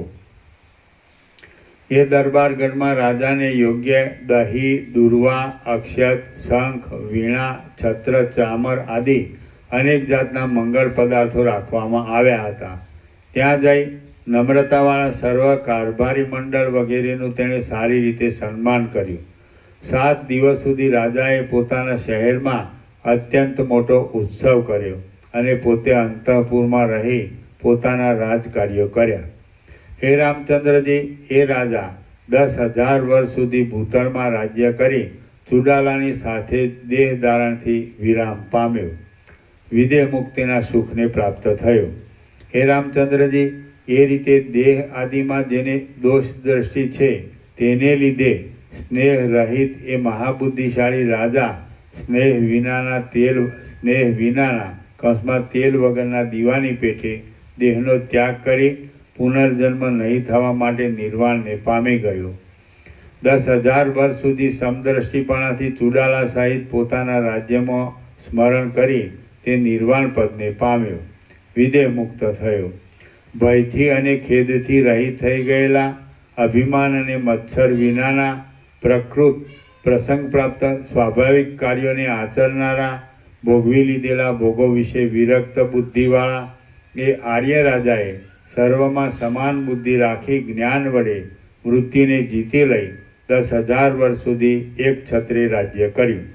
ઘણા લાંબા કાળ સુધી સર્વ રાજાઓના શિરોમણી રૂપે રહી પૃથ્વીમાં અનેક ભોગોને ભોગવી લઈ કેવળ સત્તા માત્ર રૂપે બાકી રહેલો એ રાજા જરા મરણથી રહિત એવા પરમ પદને પ્રાપ્ત થઈ ગયો. હે રામચંદ્રજી, એવી જ રીતે તમે પણ પ્રારબ્ધ યોગે આવી પડેલા ચાલુ વ્યવહારોને નિભાવી શોક રહિતપણાથી સમાધિમાં રહો કિંવા પોતાની મેળે બળાત્કારથી ચિત્તને રોકી ભોગ અને મોક્ષ આદિની લક્ષ્મીનો સાક્ષી રૂપે અનુભવ કરીને સ્વસ્થ થાઓ. શ્રી યોગ વાસિષ્ઠ મહારામાયણમાં નિર્વાણ પ્રકરણના પૂર્વાર્ધનો ચૂડાલા સ્પર્શ રૂપ દર્શન નામનો સર્ગ 110મો સમાપ્ત. સર્ગ 111મો કચોપાખ્યાન. આ 111મા સર્ગમાં રાણી ચૂડાલાએ જેમ રાજાનું સર્વસ્વ છોડાવ્યું હતું તેમ કચ્છનો પિતા કચ્છના સર્વસ્વનો ત્યાગ કરાવશે અને અંતે અહંકારનો ત્યાગ થયેથી કચ્છ પૂર્ણ સ્થિતિવાળો થશે એ વર્ણન કરવામાં આવશે. વશિષ્ઠ બોલ્યા, ઉપર પ્રમાણેની શિખીધ્વજ રાજાની સર્વકથા મેં તમને કહી. એ માર્ગે ચાલવાથી તમે કદી પણ ખેદને પ્રાપ્ત થશો નહીં. રાગદ્વેષનો નાશ કરનારી આ દ્રષ્ટિને ધારણ કરી તમે નિત્ય આસક્તિ વગરની વૈરાગ્યવાળી બુદ્ધિ વડે તે પરમ પદને પ્રાપ્ત કરો. હે રામચંદ્રજી, જેમ શિખીધ્વજે ભોગ અને મોક્ષ બંનેનો અનુભવ કરતા રાજ્ય કર્યું તેમ તમે પણ રાજ્યમાં વ્યવહાર કરતા ભોગ અને મોક્ષ બંનેને સારી રીતે મેળવો. હે રામચંદ્રજી, બૃહસ્પતિનો પુત્ર કચ્છ શિખીધ્વજના સર્વત્યાગના ક્રમ વડે જે રીતે બોધને પ્રાપ્ત થયો તે રીતે તમે પણ બોધ મેળવો. રામ બોલ્યા, હે મહારાજ, મહાસમર્થ ઐશ્વર્યવાળા બૃહસ્પતિનો કચ્છ જે રીતે જ્ઞાનને પ્રાપ્ત થયો તે આપ સંક્ષેપથી મને કહો. વશિષ્ઠ બોલ્યા, હે મહારાજા રામચંદ્રજી, પોતાની વિદ્યાથી અત્યંત શોભતા દેવતાઓના ગુરુ બૃહસ્પતિનો પુત્ર કચ્છ શિખીધ્વજ રાજાની પેઠે જ પરમ બોધને પ્રાપ્ત થયો હતો. એ કથા તમે સાંભળો. યૌવનની શરૂઆતમાં સંસારને તરી જવાને ઈચ્છનાર શબ્દ અને તેના અર્થને સમજી શકે તેવા કચ્છે બૃહસ્પતિને નીચે પ્રમાણે કહ્યું. કચ્છ બોલ્યો, હે સર્વધર્મને જાણનાર ભગવાન, હે મહારાજ, જીવરૂપ વાસનામય જીવરૂપ તંતુ વડે બંધાયેલો મનુષ્ય આ સંસારરૂપી પાંજરામાંથી શી રીતે બહાર નીકળી શકે એ આપ કહો. બૃહસ્પતિ બોલ્યા, હે પુત્ર, જો સાચા વૈરાગ્યથી સર્વસ્વનો ત્યાગ કરવામાં આવે તો પણ જેને ચિત્તમાં ખેદ થાય નહીં તે આ સંસારને તરી જાય છે.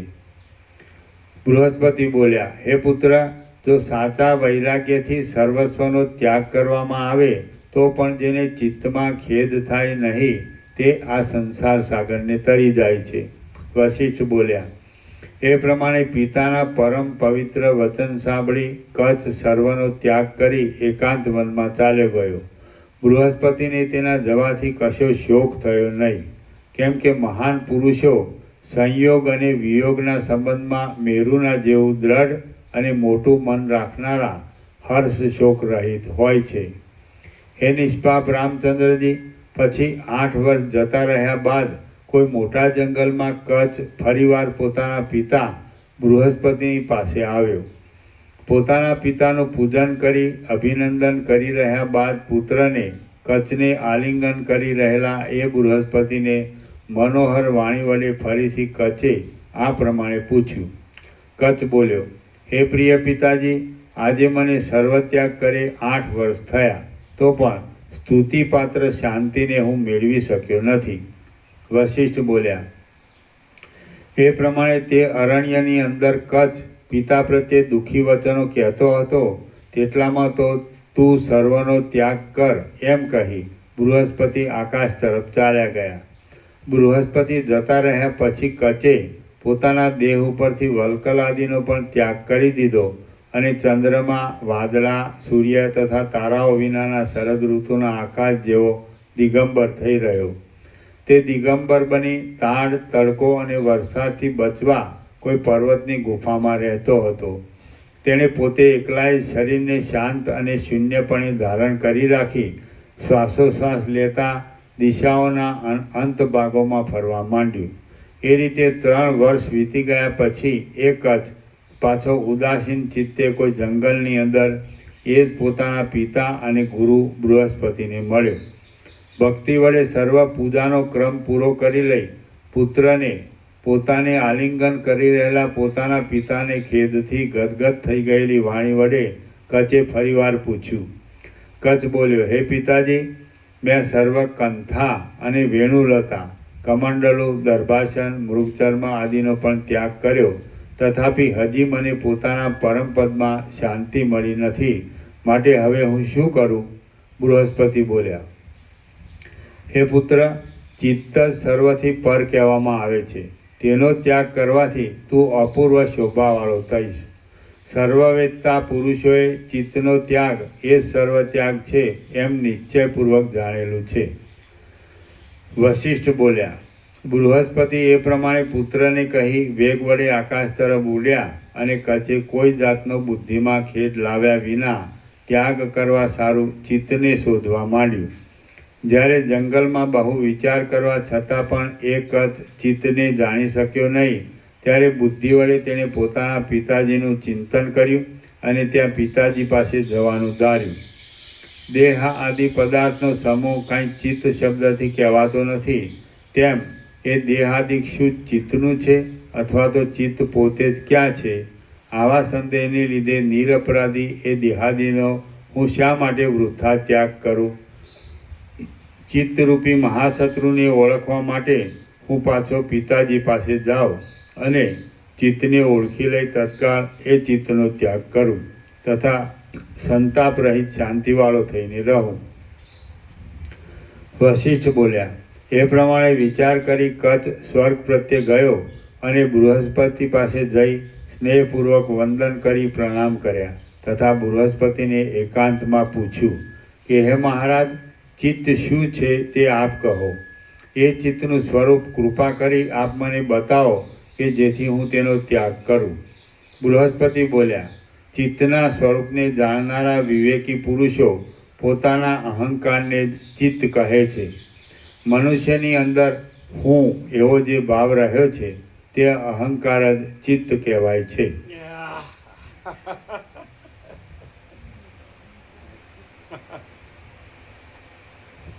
બૃહસ્પતિ બોલ્યા, ચિત્તના સ્વરૂપને જાણનારા વિવેકી પુરુષો પોતાના અહંકારને જ ચિત્ત કહે છે. મનુષ્યની અંદર હું એવો જે ભાવ રહ્યો છે તે અહંકાર જ ચિત્ત કહેવાય છે. કચ્છ બોલ્યો, હે મહાબુદ્ધિમાન પિતા, હે 33 કરોડ દેવ સમૂહના ગુરુ મહારાજ, અહંકાર જ ચિત્ત એમ શી રીતે છે તે આપ મને કહો. એમ બધા એમ કે મારામાં અહંકાર નથી, એમ તો બધા કે મારામાં અહંકાર નથી, એમ તો બધા કે. અને જેનામાં અહંકાર ન હોય એમ કે નહીં કે મારામાં અહંકાર નથી, તો ઓળખાય કેવી રીતે? બોલો, જીત પ્રભુ, મુકુંદ પ્રભુ,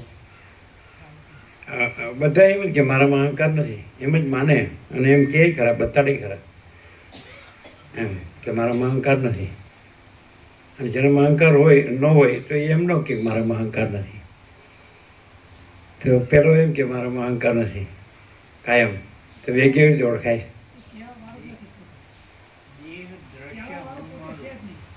હે? એમ નહીં, એ દેખાતો તો હોય ને, બધું કરતો હોય ને, સ્વાભાવિક કર્મ તો સૌ સ્નાન, આહાર, વિહાર, ધ્યાન, જીવતો જાગતો, બોલતો ચાલતો, ઉઠતો બેસતો, સૂતો જાગતો, ખાતો પીતો, હરતો ફરતો, આવતો જતો, બોલતો ચાલતો, બધું હોય ને.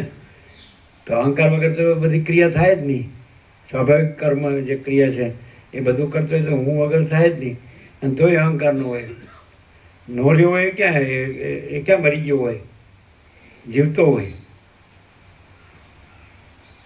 શું કીધું?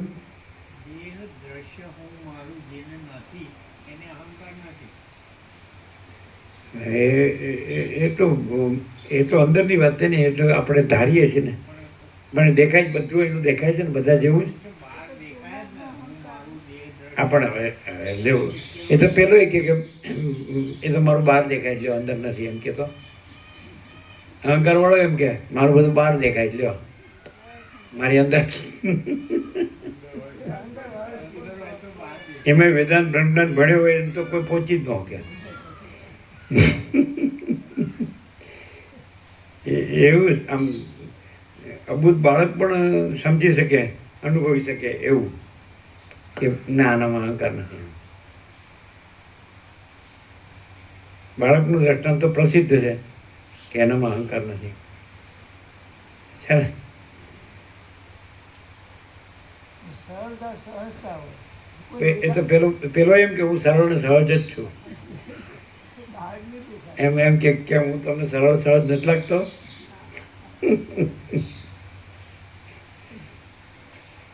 આમ એટલે આમ જોતા વેત ઓળખી શકાય એમ એ બધા જેવો જ લાગતો હોય. વસીર કહે છે કે તત્વવેતા જીવન મુક્ત સામાન્ય માણસ જેવો જ લાગે છે, સમજે.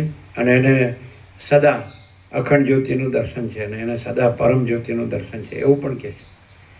તે હવે આમ સામાન્ય માણસ જેવું લાગે તો એમ જ લાગે ને કે બે અહંકાર વગર તો આપણું આ બધું થાય જ નહીં. કર્મ જ હું ન હોય તો બધું કોણ કરે? બધું થાય છે ને અહંકાર નથી કેવી રીતે? પણ એ સત્વરૂપ રહ્યો છે એટલે કોઈ પણ ક્રિયા એને બંધનકારક રહેતી નથી. શું એ સત્વ રહ્યો છે.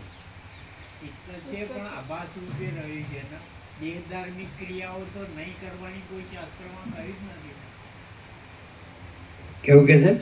દેહ ધાર્મિક ક્રિયાઓ તો કોઈ શાસ્ત્રમાં નહીં કરવાની એવું નથી કહ્યું. એ તો સામાન્ય રીતે જે બધા કરતા હોય એવું તો બધાનું થાય જ ને. પણ એ તો હરખો જ થઈ ગયો પછી. નથી. બધા જેવું કરતો તો હરખો જ થઈ ગયો, બધા જેવો જ થઈ ગયો. આગ્રહ નથી. અને પેલો કે બધું કરતો હોય એ એમ કે હું તત્વ રહ્યો છું ને તો ખાલી સ્વાભાવિક બધું થાય છે એ એમ કે. આખો પ્રકાશ, આખો આનંદ, આખી શાંતિ જ હોય. એ તો બધા એમ કે હું આખો પ્રકાશ, આખો આનંદ, આખી શાંતિ જ છું. બધા કોઈ જ દેખાય. એમ જે જુએ તો એને એમ કરે, હવે જોવું નહીં. એ તો પેલો કે મારામાં હું મારું નથી એ તમે આરોપ કરો છો. હું મારું ક્યાં વસ્તુ છે? વાસ્તવમાં હું મારું જેવી વસ્તુ ક્યાં છે? હું મારું છે જ ક્યાં? એ તો આપણે ભ્રાંતિથી દેખાય છે. ભ્રાંતિ ક્યાં છે? ભ્રાંતિ નથી. અને આ તો બધું જે એ પરમ પ્રકાશ, પરમ આનંદ, પરમ શાંતિ જ છે. પરમ વસ્તુ તો એ જ છે. એ તો ભ્રાંતિ, એને જ્ઞાન થઈ ગયું હોય એટલે આવું એને જાણતો તો હોય ને, શાસ્ત્રોથી ગુરુથી જાણતો હોય કે ભાઈ હું મારું ભ્રાંતિ છે. એટલે એ કે તો હું એ દેખાય છે પણ એ તો ભ્રાંતિ છે, એ તો જોવાની જ નથી ને. એ તો ગણાય જ નહીં ને.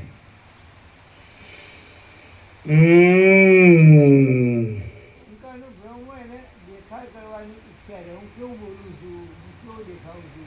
ના એવું નહીં, એવું ન હોય. એમ કે એ તો તમને એવું લાગે, મને એવું નથી.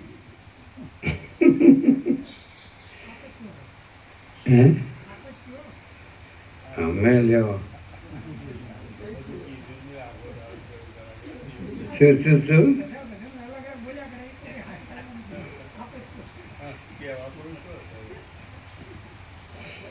રમણને એની બર્થડે 30 ડિસેમ્બર, 30 ડિસેમ્બર એને 1879 કેવું કંઈ. અને પછી 1950માં 14મી એપ્રિલે શાંત થયા દેહ. તો 16મી વર્ષે આત્મા સાક્ષાત્કાર થયો. 95 પછી 79, 80, 90 અને 95 એટલે 16. અને અરુણાચલેશ્વર વયા ગયા. એક ગુફામાં 7 વર્ષ, 21 વર્ષ એ બધું. પછી નીચે તો સામાન્ય હે ને આ વાંસ ને ઈંધણ ને ઘાસ ને એનું ઝૂંપડી જેવું. આશ્રમ તો આ લોકો અત્યારે બધું પાછળથી છે, એ વખતે કાંઈ નહોતું. વધારે તો ઉપર જ રહ્યા. પેલી ગુફા તો નીચે છે, પેલી બહુ ઉપર છે. એટલે એમણે તત્વ જો ગણીએ તો 95 થી 1950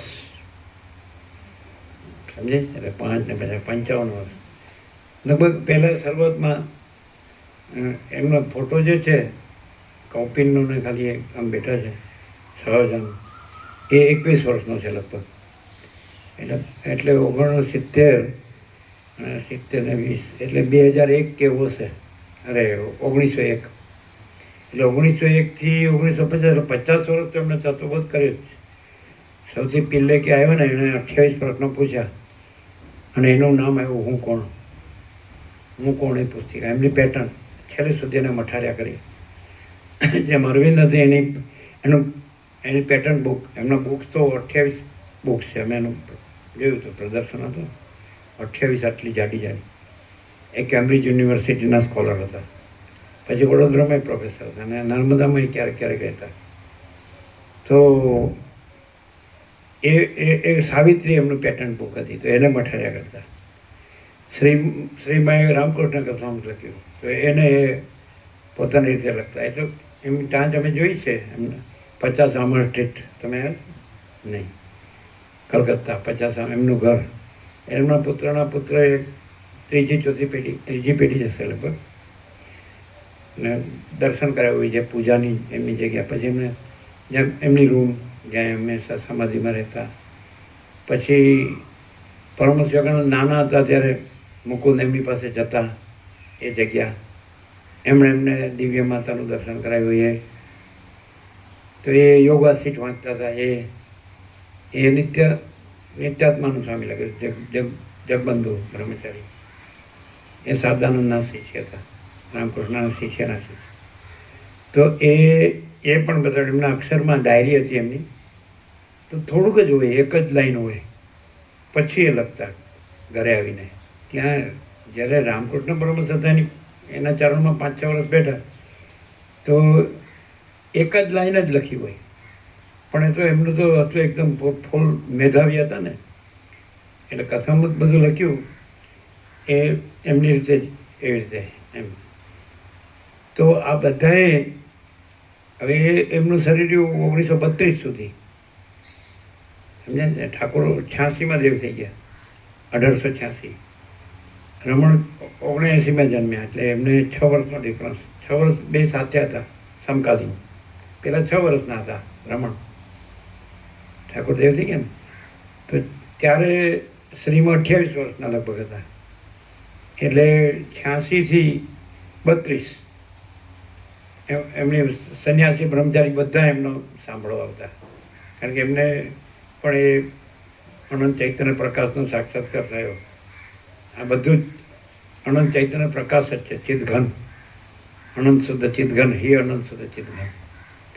તે 86 થી ગણો તો 14 ને 32, 32, 36, 46 વર્ષ. એમણે 46 વર્ષ થતો બધું.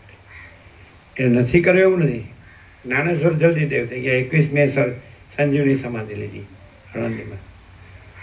ગીતા જ એમણે જ્ઞાનેશ્વરી 14 વર્ષની ઉંમરે લગી. નેવાસા એક થાંભલાને લઈને બેઠા હતા, એવી જગ્યા જોઈ. અને વિષ્ણુએ મોહિની રૂપ ધર્યું એ જગ્યા નેવાસા મહારાષ્ટ્રમાં, ત્યાં એમણે જ્ઞાનેશ્વરી 21 મે શાંત. રામતીર્થ હતા એ નાની અવસ્થાએ 32, 33 વર્ષે શાંત થઈ ગયા. કારણ કે વર્લ્ડમાં એમણે વેદાંત તત્વજ્ઞાન કર્યું, તો તત્વબોધ કર્યું, તો એ યોગવસિત જ વાંચતા. પણ એમાં એમની કલ્પનાશીલતા ભળેલી હતી. એટલે જેને આપણે પ્રકૃતિ કહીએ છીએ ને કુદરત, તો એનું મિક્સચર એમાં આવતું. જેમ વસિષ્ઠ પ્યોર એન્ડ શ્યોર છે કે એમ કે મહાચિદાકાશ વિના બીજું કાંઈ નહીં, એવું નહોતું. એમના પણ જેમ વિવેકાનંદના 12 ગ્રંથો છે, એવી રીતે એને પણ 14 ગ્રંથો હતા. પહેલાં ભીખવાનંદ અખંડાનંદમાં છાપતા એ જૂના, એ જૂની લાઇબ્રેરીમાં મળે. એમાં પણ એવું જ છે બધું. એ બધામાં તત્વબોધ જ છે, અને તત્વ એક જ છે. એ જે મહાચિદાકાશ કે છે વસિષ્ઠ, એ જ તત્વ છે.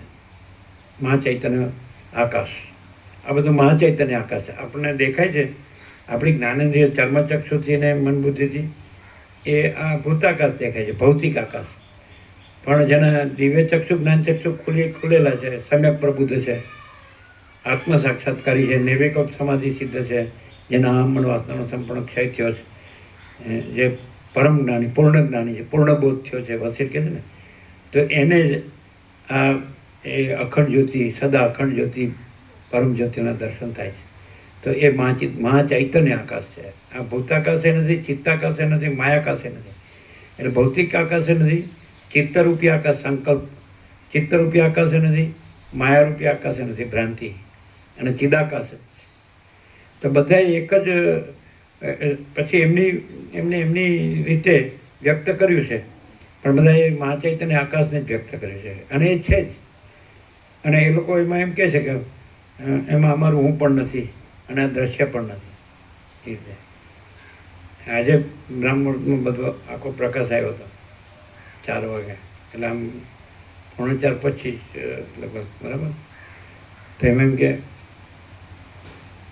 અનંત અખંડ અભેદ, અનંત અખંડ અભેદ મહાકાશ અનુભવ, પહેલું વાક્ય આવ્યું. અનંત લખવાનું છે આજે, અનંત અખંડ અભેદ મહાકાશ અનુભવ. અનંત મહાકાશ અનુભવ, કેન્દ્ર વર્તુળ શૂન્ય, કેન્દ્ર કૌંસમાં અહમ અને વર્તુળ કૌંસમાં દ્રશ્ય. અનંત અખંડ અભેદ, આજ બ્રહ્મમુહૂર્ત 4 o'clock. અનંત અખંડ અભેદ મહાકાશ અનુભવ. અનંત મહાકાશ અનુભવ, કેન્દ્ર કૌંસમાં અહમ વર્તુળ કૌંસમાં દ્રશ્ય શૂન્ય, એટલે એમાં નથી કાંઈ. અને પછી લેવાનું કે કૈવલ્ય પરમાકાશ, એનું એ જ કૈવલ્ય પરમાકાશ અનંત શુદ્ધ તેજ ઘન. આ બધું તેજ જ છે. અત્યારે જેમ તમે સૂર્યપ્રકાશ જો તો આ બધું સૂર્યપ્રકાશ જ છે કે નહીં? અને એ સૂર્યપ્રકાશ છે એ જ તમને અહમણ દ્રશ્ય આકારે ભાસે છે, પણ એમાં અહમણ દ્રશ્ય નથી, એ આકાર નથી, અને કેન્દ્ર વર્તુળ નથી, દ્રષ્ટા દ્રશ્ય જીવ જગત નથી, અને પ્રકાશ જ છે. ખ્યાલ આવે?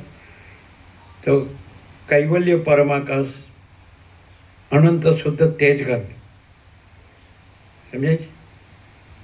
અને પછી પરમાકાશ અજરામર અખંડ અવિનાશી. પરમાકાશ એ કેવું છે? એનું સ્વરૂપ અજરામર, અજરામર અખંડ અવિનાશી. પછી પરમાકાશ નિરંજન નિરાકાર નિર્વિકાર. પછી કૈવલ્ય મહાચિદાકાશ અખંડ સચ્ચિદાનંદ. એમાં ઉપર પરમ ચિદાકાશ પરમ જગન જ્યોતિ અને નીચે અનંત પ્રકાશ અનંત આનંદ અનંત શાંતિ. આટલું આ વચનામૃત આજનું. સૌથી સ્ટાર્ટ કરીએ તો પરમ ચિદાકાશ પરમ જ્યોતિ અખંડ જ્યોતિ. આ બધું શું છે? જેમને જ્યાં આ જ રહ્યું છે અને પોતે પણ નથી રહ્યા અને બીજું દ્રશ્ય પણ નથી રહ્યું, તો ત્યાં આ પ્રકાશે છે. રમણ એમની સામાન્ય ભાષામાં કીધું, જ્યાં અહંકાર નથી હોતો ત્યાં પરમાત્મા સ્વયં પ્રકાશે છે. અને મહાત્માઓ કહે છે કે બ્રહ્મમુહૂર્તમાં જે બ્રહ્માંડ જગાડે છે એવા જે તૈયાર હોય છે ને, અને એમનામાં પ્રકાશે છે બ્રહ્મમુહૂર્તમાં. અને એ લોકો 3 થી 5 વચ્ચે બ્રહ્મમુહૂર્ત કહેતા હોય છે. એક્ઝેક્ટ 4 o'clock, બરાબર, 3:45 લગભગ સારું. તો પરમ ચિદાકાશ પરમ જ્યોતિ અખંડ જ્યોતિ અનંત અખંડ અભેદ મહાકાશ અનુભવ. અનંત મહાકાશ અનુભવ, કેન્દ્ર વર્તુળ શૂન્ય, કેન્દ્ર કૌંસમાં અહમ વર્તુળ કૌંસમાં દ્રશ્ય શૂન્ય. અનંત પ્રકાશ અનંત મહાકાશ અનુભવ, કેન્દ્ર અહમ વર્તુળ દ્રશ્ય શૂન્ય, બરાબર. અને પછી કૈવલ્ય પરમાકાશ, એનું કેવળપણું જ છે, એટલે કેવળ જ છે. પ્રકાશ તો કેવળ પ્રકાશ જ છે, બીજું કાંઈ નથી. તો કૈવલ્ય પરમાકાશ અનંત શુદ્ધ તેજ ઘન. અનંત શુદ્ધ તેજ ઘન, ભરપૂર, કોઈ જગ્યા ખાલી નહીં. રજબી બીજી જગ્યા નથી, રજબી બીજી વસ્તુ નથી. પછી કૈવલ્ય મહાચિદાકાશ અખંડ સચ્ચિદાનંદ. આપણે સતનું તો ખુલ્લું કરેલું જ છે. સત ઇક્વલ ટુ તો અનંત સર્વવ્યાપી પરિપૂર્ણ પરમ અસ્તિત્વ. ચિત્ત ઇક્વલ ટુ અનંત સર્વવ્યાપી પરિપૂર્ણ પરમ ચૈતન્ય. આનંદ ઇક્વલ ટુ અનંત સર્વવ્યાપી પરિપૂર્ણ પરમાનંદ. એ તો આપણે તો કૈવલ્ય મહાચિદાકાશ અખંડ સચ્ચિદાનંદ, અનંત પ્રકાશ અનંત આનંદ અનંત શાંતિ. બ્રહ્મમુહૂર્ત 4 o'clock 1/8/2025, 1 ઓગસ્ટ 2025.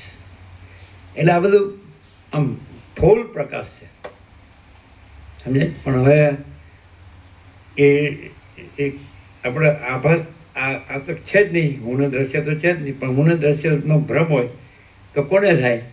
તો વસિત કે છે આમાં લાગી રહે. વસિત પ્રકાશ સરળ શ્રવણ અખંડ પૂર્ણ તત્વબોધ. અખંડ પૂર્ણ તત્વબોધ જ અખંડ પૂર્ણ તત્વ જ અખંડ પૂર્ણ તત્વબોધ.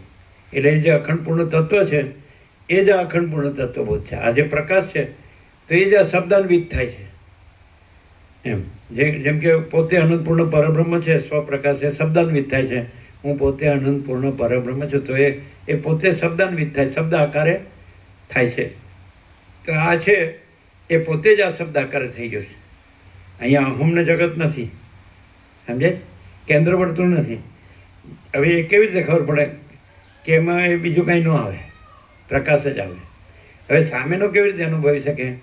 એ આ ન રાખે અને વસિત પ્રકાશ સરળ શ્રવણ અખંડ પૂર્ણ તત્વો લાગ્યો રહે તો પછી એ તો રહેલું જ છે, અને આ તો રહેલું જ નથી. એટલે બેયને માટે, સાધક અને સિદ્ધ બેયને માટે એક જ ક્વોલિફિકેશન. આપણે કહીએ ને ભાઈ તમે જોબ ભણ્યા કે પછી જોબ લેવા જાઓ તો તમારું ક્વોલિફિકેશન, યોગ્યતા, આ યોગ્યતા સાધકમાં અને સિદ્ધમાં બેયમાં યોગ્યતા કોમન હોય. પણ સાધક હોય એને માટે પુરુષાર્થ છે અને સિદ્ધ માટે સહજ છે. ગુણે દ્રશ્ય ન હોવું તો એ પુરુષાર્થ, સમજાય? જિજ્ઞાસુ મુમુક્ષુ માટે પુરુષાર્થ, કારણ કે એને એ ભ્રમ છે એને છોડવાનો છે. અને પેલામાં ભ્રમ છે જ નહીં. જેમ વસીઠે કીધું, કોઈ બ્રહ્મને અવિદ્યા કહે તેથી મારે કોઈ એની સાથે મારે કોઈ વિવાદ નથી, પણ હું સંપૂર્ણ ભ્રાંતિ રહિત શુદ્ધ સ્વરૂપ છું, એ નિર્વિવાદ છે અને એ જ કૃતકૃત્યતા છે. સમજાય? વસીઠ કહે છે કોઈ બ્રહ્મને અવિદ્યા કે બ્રહ્મને, એની સાથે મારે કોઈ વિવાદ નથી, પણ હું સંપૂર્ણ ભ્રાંતિ રહિત શુદ્ધ સ્વરૂપ છું, એ નિર્વિવાદ છે અને એ જ કૃતકૃત્યતા છે. તો એવો હોય વસીઠ, એનો દ્રષ્ટાંત એ જ છે કે હું આ વસીઠ નથી ને હું અનંત શુદ્ધ ચિદાકાશ છું. એ અનંત શુદ્ધ ચિદાકાશ જ એમ કહી શકે કે હું આ નથી, આ દ્રશ્ય નથી એના નથી. અને આખું યોગવાસી જો 1756 પેજ તો તમને આ સિવાય કશું ન, એમાં હું ને દ્રશ્ય ન મળે અને એમાં તમને અનંત શુદ્ધ ચિદાકાશ જ મળે. એ પ્રેક્ટિકલ છે. અને કોઈ ગમે એટલો આનો નિષ્ણાત થાય તો પણ એમને ઊંનો દ્રશ્યનો ભ્રમ હોઈ શકે. અને કોઈ શાસ્ત્રના ગુરુનું વગર પણ નિરપેક્ષ, હમણાં એવું નિરપેક્ષ શબ્દ આવ્યો કે મારું પરમાત્મા, એટલે એમને કહ્યું તમે નિરપેક્ષ છો તો પછી અમે જઈએ છીએ એમ. મારો પરમાત્મા સર્વત્ર છે, મને સર્વત્ર પ્રકાશ, સર્વત્ર આનંદ, સર્વત્ર શાંતિ છે. સમજાય? આ છે લક્ષણ. એટલે એ જો હે છો એ જ લક્ષણ, કારણ કે એની અંદર જ કેન્દ્ર વર્તુળ છે. એટલે વસીઠ કહે છે જેમ આકાશમાં કાળું ટપકું કલંક કદી સંભવે નહીં, એમ ચિદાકાશમાં અહમ રૂપી કાળું ટપકું કલંક કદી સંભવે નહીં. એટલે અહમ અને દ્રશ્યનો ભ્રમ રાખીને આ અનુભવાઈને આવરણ મારે છે ખરું. જેમ કે ઊંઘતો હોય તો જાગ્રત નથી, જાગ્રત અવસ્થા નથી એમ ન કહેવાય, પણ એને જાગ્રત અવસ્થા ન અનુભવાય. કોઈ માણસ સ્વપ્નમાં હોય અથવા નિદ્રામાં હોય તો જાગ્રત અવસ્થા નથી એવું ન કહેવાય. જાગ્રત અવસ્થા તો ત્યાંય છે, પણ એની નિદ્રા ને એનું સ્વપ્ન આવરણ છે. તો જેનામાં આ મોહ નિદ્રા અને માયા સ્વપ્ન ન હોય તો એ આ જાગ્રત છે, પરમ જાગ્રત છે. ક્લિયર થાય? આ તો આભાસનું દ્રષ્ટાંત છે કે જેમ માણસ છે એમ નિદ્રાને સ્વપ્નમાં હોય એટલે જાગ્રત અવસ્થા નથી એમ ન કહેવાય. ત્યાંય જાગ્રત અવસ્થા હાજર છે, પણ એ આવરણમાં છે. નિદ્રાને સ્વપ્નમાં આવરણમાં છે. તો આમાં પણ જ્યાં મોહ નિદ્રાને માયા સ્વપ્ન હોય ત્યાં પણ એ પરમ ચિદાકાશ, પરમ જ્યોતિ, અખંડ જ્યોતિ હાજરા છે. મહાચિદાકાશ, સ્વયં પ્રકાશ, સંપૂર્ણ પ્રકાશ હાજરા છે. નથી એવું ન કહેવાય, પણ એને મોહ નિદ્રા અને માયા સ્વપ્નનું આવરણ છે. અને જે એ જ છે તો ત્યાં મોહ નિદ્રા અને માયા સ્વપ્ન ન હોય. એટલે આભાસમાં એ દેખાતા હોય તો પણ ત્યાં એ મહાચિદાકાશ પ્રકાશ જ હોય, સ્વયં પ્રકાશ, સંપૂર્ણ પ્રકાશ જ હોય. અને ત્યાં મોહ નિદ્રા માયા સ્વપ્ન ન હોય.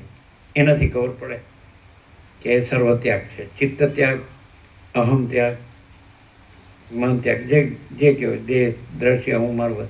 એટલે બોલવાથી નથી તો કોઈ હવે આ સાંભળ્યું અને આ ગોખીને આવું ને આવું બોલી શકે, પણ એટલે કંઈ અહમ અને દ્રશ્યનો ભ્રમ નથી એવું ન કહેવાય. અને આવું ન બોલે, જેમ કે જળબળદ નહોતા બોલતા, આવું ન બોલે તો પણ અહમ અને દ્રશ્યનો ભ્રમ ન હોય. જળબળદ નહોતા બોલતા તો પણ એ જ હતા, બ્રહ્મ જ હતા. એટલે આવા ઘણા પૃથ્વી બહુરત્ના વસુંધરા છે અને અનેક આવા એને પછી એ નથી, એટલે એને ન કહેવાય કે એ આમ છે એમ. કે સદાશિવ કે વશિષ્ઠ કે રામ કે સરસ્વતી કે વાલ્મીકી કે અગસ્ત્ય જે બધા હોય અહીંયા બધા હાજર છે, આ કે પુરાતન સિદ્ધ સનકાદિક કે આકાચાર્ય અદ્રશ્ય દેવ સિદ્ધ મુનિ કે સપ્તર્ષિ બ્રહ્મર્ષિ દેવર્ષિ રાજર્ષિ, તો એ બધા નથી. અને મહાચિદાકાશ સ્વયં પ્રકાશ સંપૂર્ણ પ્રકાશ છે, પરમ ચિદાકાશ પરમ જ્યોતિ અખંડ જ્યોતિ છે. એ નથી એવું ન કહેવાય, પણ એ લોકો એમ કહે છે કે હું આ નથી ને આ બધું નથી, એટલે પછી ત્યાં એ જ પ્રકાશે છે. અહમ નથી એની ખાતરી કે ત્યાં એ જે છે એ જ પ્રકાશે છે, અને એ નથી હોતા, અને દ્રશ્ય નથી હોતું. એ કેવી રીતે ખબર પડે કે એ પ્રકાશ જ્યાં થતો હોય એક્ઝેક્ટ એપ્રોપ્રિએટ એબ્સોલ્યુટ સંપૂર્ણ, તો ત્યાં એ પ્રકાશ જ હોય, એમનું હું ને દ્રશ્ય ન હોય. આમ બરોબર કાળજીથી આમ ધ્યાન રાખીને બરોબર આવું આવું બોલીએ તો જે તો બરોબર લખ્યું હોય ને બરોબર ગોખ્યું હોય ને બરોબર બોલતા આવડી ગયું હતું. શું કહે મુકુંદ પ્રભુ? કેમ એક્ઝેક્ટ લખ્યું હોય અને એક્ઝેક્ટ ગોખ્યું હોય ને એક્ઝેક્ટ બોલતા હોય તો વાંધો કરો કોને સંભળાવે? અમને? અમે સાંભળીએ તો શું ફેર પડે? એવું ને એવું આવું ને આવું તમે એક્ઝેક્ટ બોલો છો. એટલે અહંકારના ભ્રમનું દુઃખ શાંતિ કરે નહીં, અને પરમ શાંતિ આનંદ રહે નહીં, આવરણ મળે. ના પણ એમ તમારે એમ જ બોલો, ફેર નહીં પાડવાનું, પાકું બોલવું. મારે પરમ પ્રકાશ પરમ આનંદ પરમ શાંતિ જ છે, હું આ નથી ને આ જગત નથી. શું કહે મુકુંદ ભાઈ, શું ફેર પડે? બિલાડી પકડે એટલે ક્યાં ક્યાં નહીં જાય. ના પણ આ તો માણસ છે, આવું ને આવું બોલીએ. પોપટ બિલાડી આટલું બધું ન બોલીએ, કે થોડુંક જ. શું કહ્યું શું કહ્યું? પેલું દેખાડ હોય શું ફાયદો એમ? અંદર જે હોય એ ના પણ જે શિષ્યો હોય, સેવકો હોય, ભાવિકો હોય તો સ્વીકારે ને કે અમારા પ્રભુ છે એ બ્રહ્મ છે. આપણે ઊંધું થવું જ નહીં. એકદમ શોર્ટમાં કેવું હોય તો ત્યાં એ જે આપણે કહીએ છીએ એ જ હોય, બીજું કાંઈ નહીં હોય. પ્રકાશ કહીએ છીએ ને આપણે, આ સૂર્યનારાયણ ભગવાનનો આખો પ્રકાશ જ છે ને, અને એ બીજું કાંઈ નથી ને બીજું કાંઈ થતું નથી, કે એ આખો પ્રકાશ જ છે અને બીજું કાંઈ નથી ને બીજું કાંઈ થતું નથી. હવે પણ કોઈ કહે કે અમે વર્ષોથી સાંભળીએ છીએ, લ્યો બધું અમે શાસ્ત્ર ગુરુ બધું કર્યું પણ અમને નથી થતું, તો ક્વોલિફિકેશન કે હું અને દ્રશ્ય નથી એ કાંઈ નથી, એ ક્વોલિફિકેશનથી સિદ્ધને એ સહજ છે અને સાધકને એનો પુરુષાર્થ છે. પણ એ શોર્ટ એન્ડ સ્વીટ છે. એમ સમજાવ્યું છે, હું નહોતો જન્મ તો ક્યાં હતો અને દ્રશ્ય ક્યાં હતું, અને હું મરી ગયો તો હું ક્યાં છું અને દ્રશ્ય ક્યાં છે, એ સમજાય છે. અને જન્મ મૃત્યુ જરા વ્યાધિ દુઃખ દોષાનું દર્શન કૃષ્ણ પણ ગીતામાં કહે. એમ બહુ કંઈ વેદાંત બ્રહ્મજ્ઞાન કંઈ જાણવાની જરૂર નથી, શાસ્ત્ર ગુરુને બધું એમાં બહુ ફરવાની જરૂર નથી. આ કર્મ ઉપાસના જ્ઞાન ધ્યાન એમ વર્ણાશ્રમ ધર્મને ધર્મ અર્થ કામ મોક્ષને આ બધું સમજે, સાધન ચતુષ્ટયને નિષ્કામ કર્મને ચિત્ત શુદ્ધિને આ કર્મ ઉપાસના અને જ્ઞાન ધ્યાનને નોટ નેસેસરી, જરૂર નથી. શ્રવણ મનનની ક્રિયા કાંઈ જરૂર નથી. ખાલી માણસને એમ સહજ એમ થઈ જાય કે હું ને દ્રશ્ય એ કાંઈ નથી, બસ પતી ગયું. આ તો છે જ. આપણે કહીએ આ આખો પ્રકાશ છે કે નહીં, અને એમાં જ હું ને દ્રશ્ય ભાષે જ કે નહીં, પણ આખા પ્રકાશમાં હું ને દ્રશ્ય ને એટલે પ્રેક્ટિકલ. આ સૂર્યનારાયણ ભગવાનનો પ્રકાશ આખો પ્રકાશ છે કે નહીં? બધે બધો છે. અને એ પ્રકાશ છે ત્યાં જ હું ને દ્રશ્ય ભાષે જ કે નહીં, પણ એ પ્રકાશમાં કોઈનું હું ને દ્રશ્ય નથી એ પણ ખબર પડે જ કે નહીં? બસ આટલું જ છે. એ પ્રકાશની જગ્યાએ આ પ્રકાશ લઈ લ્યો, મહાચિદાકાશ સ્વયં પ્રકાશ સંપૂર્ણ પ્રકાશ. That's all. બોલો, સીધું નથી? આ સૂર્યનારાયણ ભગવાનનો આખો પ્રકાશ છે કે નહીં? પ્રેક્ટિકલ પ્રત્યક્ષ દર્શક ગમે એવું અજ્ઞાની મૂર્ખ હોય તો પણ જોઈ શકે પ્રત્યક્ષ. આ ચર્મચક્ષુથી મનબુદ્ધિથી અનુભવી શકે છે. એને દિવ્ય ચક્ષુ જ્ઞાન ચક્ષુની જરૂર નથી.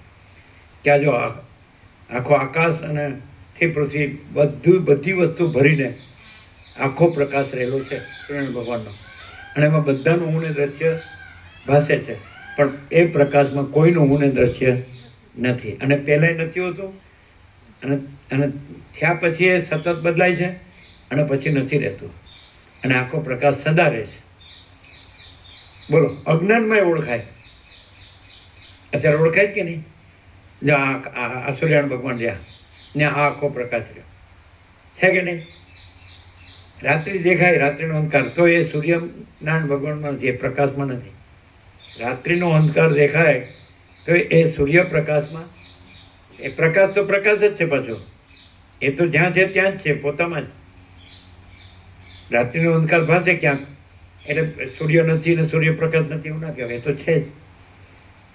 જેમ જેમ સ્વપ્ન ને નિદ્રા ભાસે, નિદ્રા ને સ્વપ્ન, એટલે જાગ્રત નથી એવું ન કહેવાય, જાગ્રત તો છે, એ પોતામાં પોતે જ છે. ક્લિયર? મોડું થયું આજ તમારે, ચાલશે? ચાલશે? માફ કરો, ગુસ્તાખી માફ. પ્રસાદ આપી દો.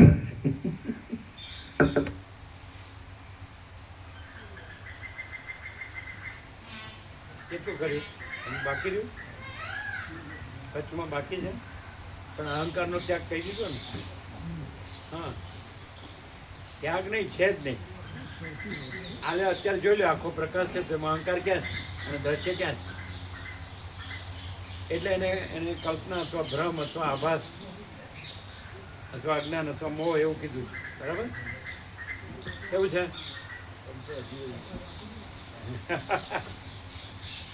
ચોખ્ખો અત્યારે દેખાય.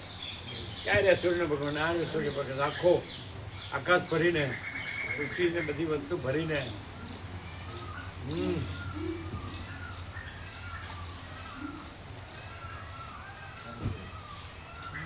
એટલે આમ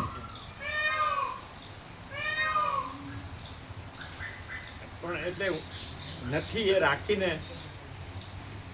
એ સાંભળે છે એટલે નથી થતું, અને ન રાખે નથી ભાઈ, એ છે જ, એને થવાનું નથી, એ તો છે જ, અને આને થવાનું નથી, છે જ નહીં.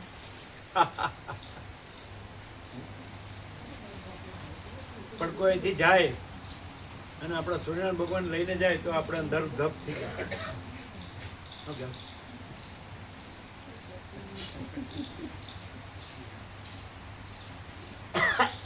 એના મતલબ છે કે કોઈ જતું નહીં, કોઈ આવતું નહીં.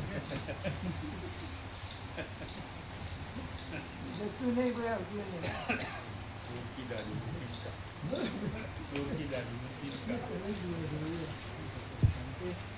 એટલે પોટલી ઉપાડી ચાલતા ચાલતા કહેતા જાય, કોઈ જતું નથી, કોઈ આવતું નથી. કેવું છે? એટલે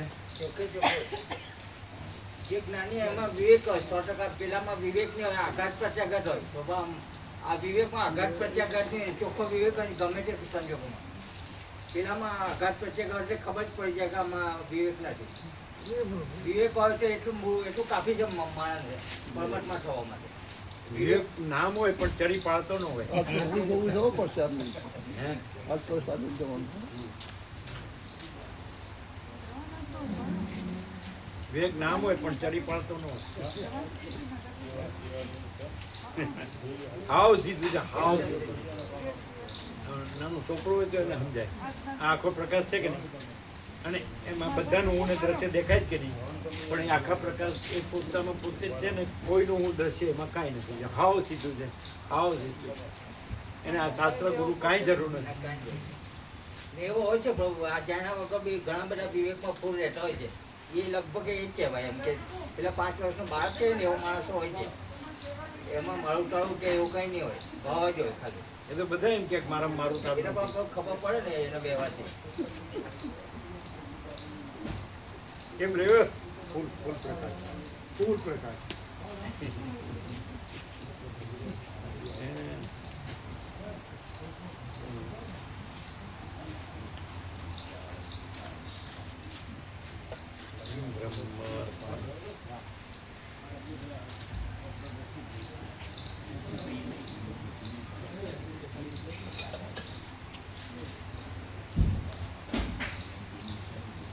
પોટલું ઉપાડીને જાતા જતા કે કોઈ આવતું નથી ને કોઈ જાતું નથી.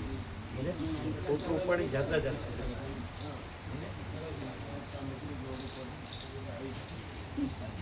ઘરમાં શું છે આપણી રીતે આમ આમ આનંદ રહે ને આપણી રીતે જીવાય બિંદાસ. કોઈ કે નહીં કરી આ તો આ પેલા પ્રશાંત પ્રભુએ કીધું ને આ સીમિત દાયરા જેવું લાગ્યું. એની કુટીરને એકલી એક કુટીરને મેડિટેશન ને આત્મા અનુસંધાન એ સીમિત દાયરો નહીં, આ સીમિત દાયરો. દિલ્હી કા ઠગ કેમ રહ્યું? હજી મોડું નથી થયું. It is never too late.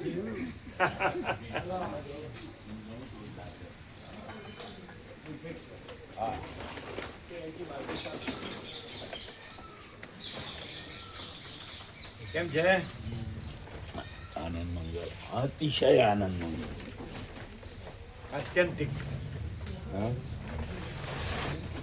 કેમ રહ્યું? આમ ચોખ્ખું દેખાય, આંધળાને દેખાય. હા, બહુ સુંદર, અતિ સુંદર.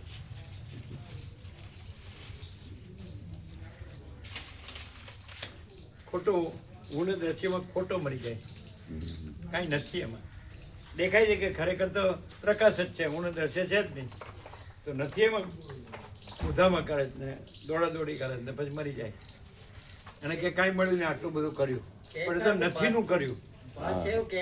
અને છે તો એમાં તો નથી, એ છે જ નહીં, એ તો છે જ પોતે જ છે, એ તો રહ્યું જ છે, પ્રકાશ તો રહ્યું જ છે. અને તો કરનારે નથી, ન કરનાર નથી, કાંઈ કરવાનું નથી, ન કરવાનું નથી, તો છે જ નિરંજન, નિરાકાર, નિર્વિકાર. કેટલું સહજ છે પણ પેલું પકડી રાખે જ ને હા, હું ને દ્રશ્ય. આ એ એટલે હું નથી, દ્રશ્ય નથી, આમાં તું મારું બસ નથી. એ જ ન રહેશે બધું. પણ આમાં એક જ ક્લિયર point. છે કે નથી. આ આખો પ્રકાશ દેખાય છે, આકાશ ભરીને, પૃથ્વી ભરીને, બધી વસ્તુ ભરીને, અને એ પ્રકાશ કેવળ પ્રકાશ છે. અને હા. એમાં આ કોઈનું હું ને દ્રશ્ય છે જ નહીં, હા. ચોખ્ખું દેખાય. કેવું છે? ક્લિયર 0 આર પાર એટલા બધું દીધા. હા. તો આ બધાને જવા હું કામ દીધા? પહેલા આપવા હતા ને? લઈ લીધા પ્રભુ. બધાને આપ્યા? બધાને લીધા. ક્યારે આપ્યા? પહેલા આપ્યા. હા હાલ તો આ બધા ઉઠીને જતા રહ્યા ને, ઉઠીને જતા રહ્યા ને ક્યાં આપ્યા?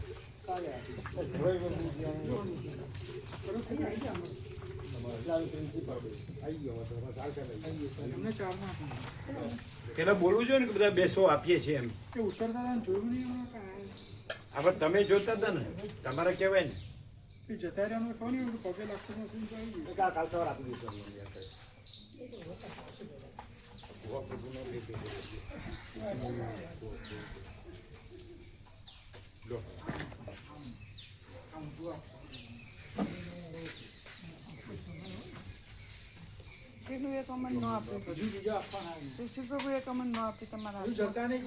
એને બોલાવો, પેલા એને બોલાવો, આનંદ પ્રભુને. કયું લીધું તમે? આનંદ પ્રભુ, આનંદ પ્રભુ આવો. એમને તો આપ્યા બધા, એમને તો બધા અપાઈ એમ કહેવું પડે કે બધા બેસો, એવી રીતે અપાય. પણ એમને તો અપાઈ ગયા 4 જણ. અહીંથી અરે બધા જેટલા હતા એ બધા વયા ગયા ને. ગોપ્રો આપી છે ને તમને તો. તમને તો આવી ગયા બધા. પણ એ પેલા કેવું પડે કે બધા બેસો એટલે બધાને આપવું જોઈએ. બધા વયા ગયા પછી આપો એ તો એમ કે આ લોકો પેલા ભાગા છે એટલે અમને કીધું પેલા લોકો જતા રહેશે એવું ના લાગ્યું. જાય જ ને. હવે યાદ કરી આપી. બધાય જાય, અહીં વાળા જાય ને, રખિયાલ વાળા હોય, પેલા પેલા જો ને, આ બધા જુદા જુદા ગામના છે. રોજ આવે છે. હવે આ યાદ કરીને આપવા કાલે યાદ કરીને આપી. એ બધા અમુક સવારે જ આવે છે, સાંજે નથી આવતા. એટલે અત્યારે આપી દઉં તો હા સવારે યાદ કરીને આપી દઈશું.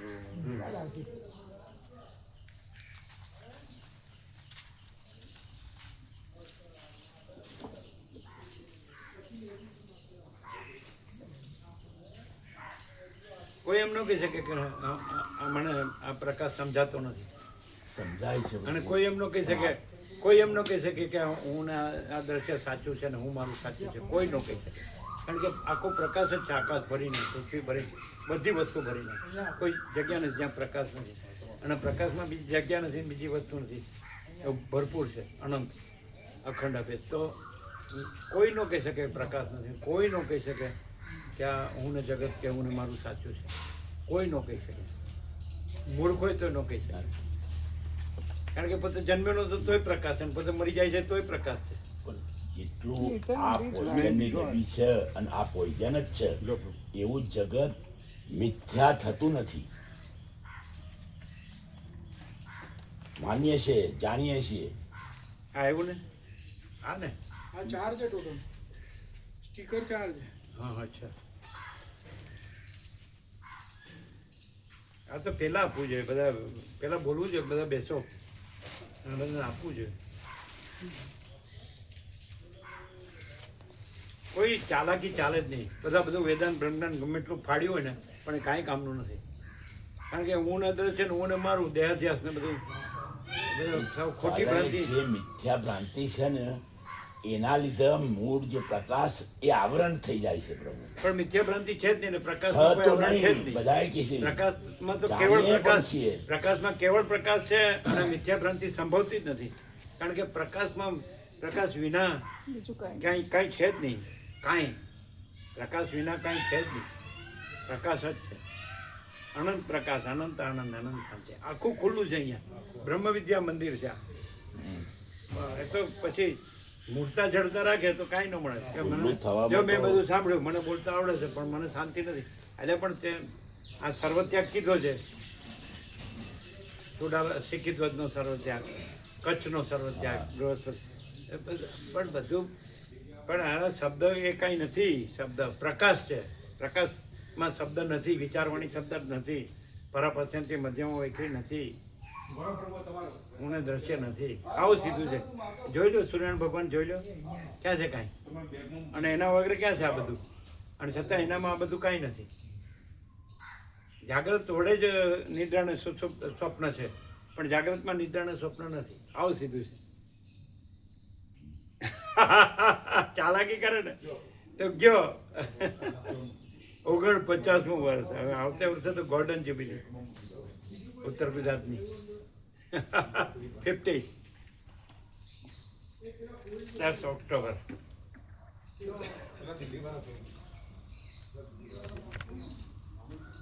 પ્રકાશ નામ હોય પણ પ્રકાશ ન હોય, અંધારું ધબ હોય. વિવેક નામ હોય પણ વિવેક ન હોય, કરી ન પાડતો હોય. પ્રકાશ હોય પણ ડોલર ભોગોની વાસના ભ્રાંતિની ગુલામીમાં સુખ ભ્રાંતિ હોય. નામ પ્રકાશ હોય પણ ડોલર ભોગોની વાસના ભ્રાંતિની ગુલામીમાં સુખ ભ્રાંતિ. અમે ઘણાને જોયા, જે લોકો વિદેશમાં ગયા ને, ડોલરમાં ગયા ને, તો એ લોકોનો ચિત્ત ભમી જાય. અમે ઘણા જોયા સિઝોફ્રેનિયા. પણ આ બધા સિઝોફ્રેનિયા જ છે, જેનામાં હું ને દ્રશ્યની ભ્રાંતિ છે, હું મારુંની ભ્રાંતિ છે. પણ સિઝોફ્રેનિયા ચિત્તભ્રમ જ, પણ ચિત્તભ્રમ છે જ નહીં.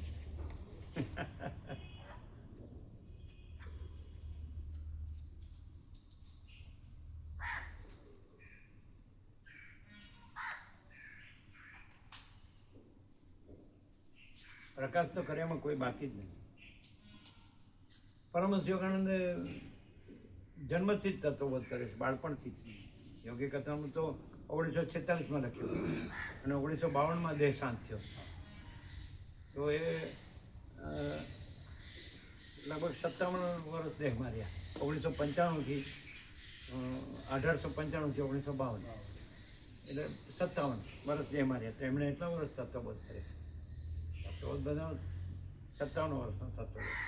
બ્રાહ્મણનો તત્વબોધ પણ એટલો જ 95થી ગણો તો 55 વર્ષ થાય. શ્રીમનો ગણો તો કે 45 વર્ષનો.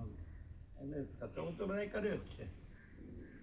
પણ એ તો મનુષ્યાનામ સહસ્ત્રેષુ કચ્છિદ યતતિ સિદ્ધાય યતતામપી સિદ્ધાનામ કચ્છિનમાં વ્યક્તિત્વ તથા. ગીતામાં કહે કે હજારોમાં કોક જ એને પ્રકાશ રહેવા માટે યત્ન કરે છે. એમાં રહેવા કરનારા સિદ્ધોમાંથી કોઈક જ એ પ્રકાશ રહે છે. પછી પ્રકાશમાં કોઈ નથી ને કાંઈ નથી, કાંઈ થતું નથી, પોતે નથી અને દ્રશ્ય નથી, આખું દ્રશ્ય નથી અને કોઈનું હું નથી.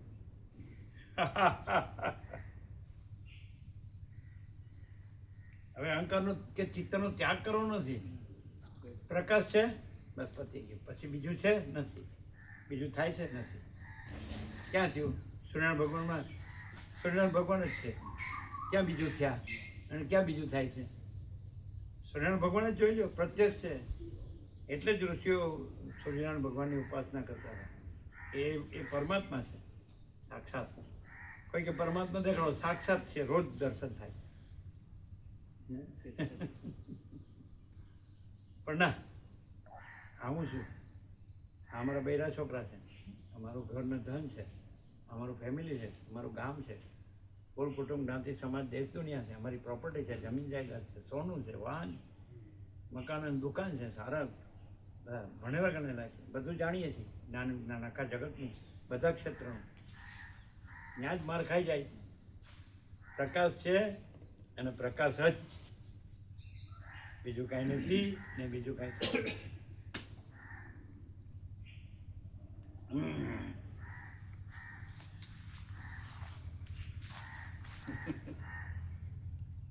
કાંઈ નથી એનું રિનોવેશન. એ પ્રકાશ થઈ જાય, એ કાંઈ નથી જ રહે.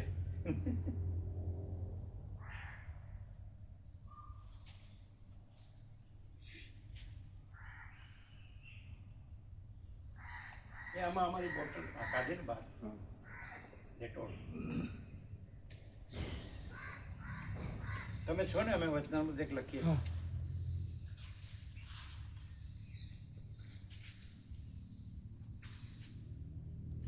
આ આવી જાય છે પાછું એ લખાણ.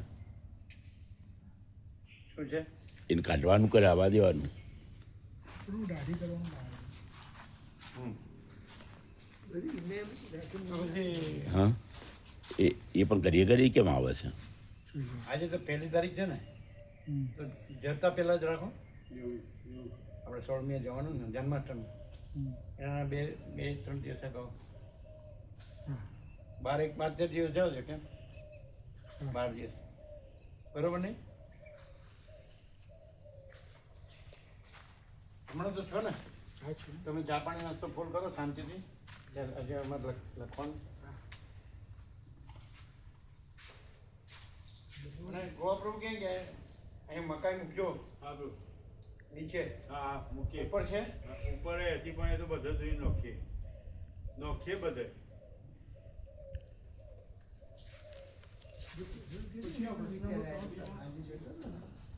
નીચે ધર મકાઈ નાખે તો સારું. નીચે કરતા હોય. હા, જોર તમે નાસ્તો કર્યા કરે મને આમ કલાક.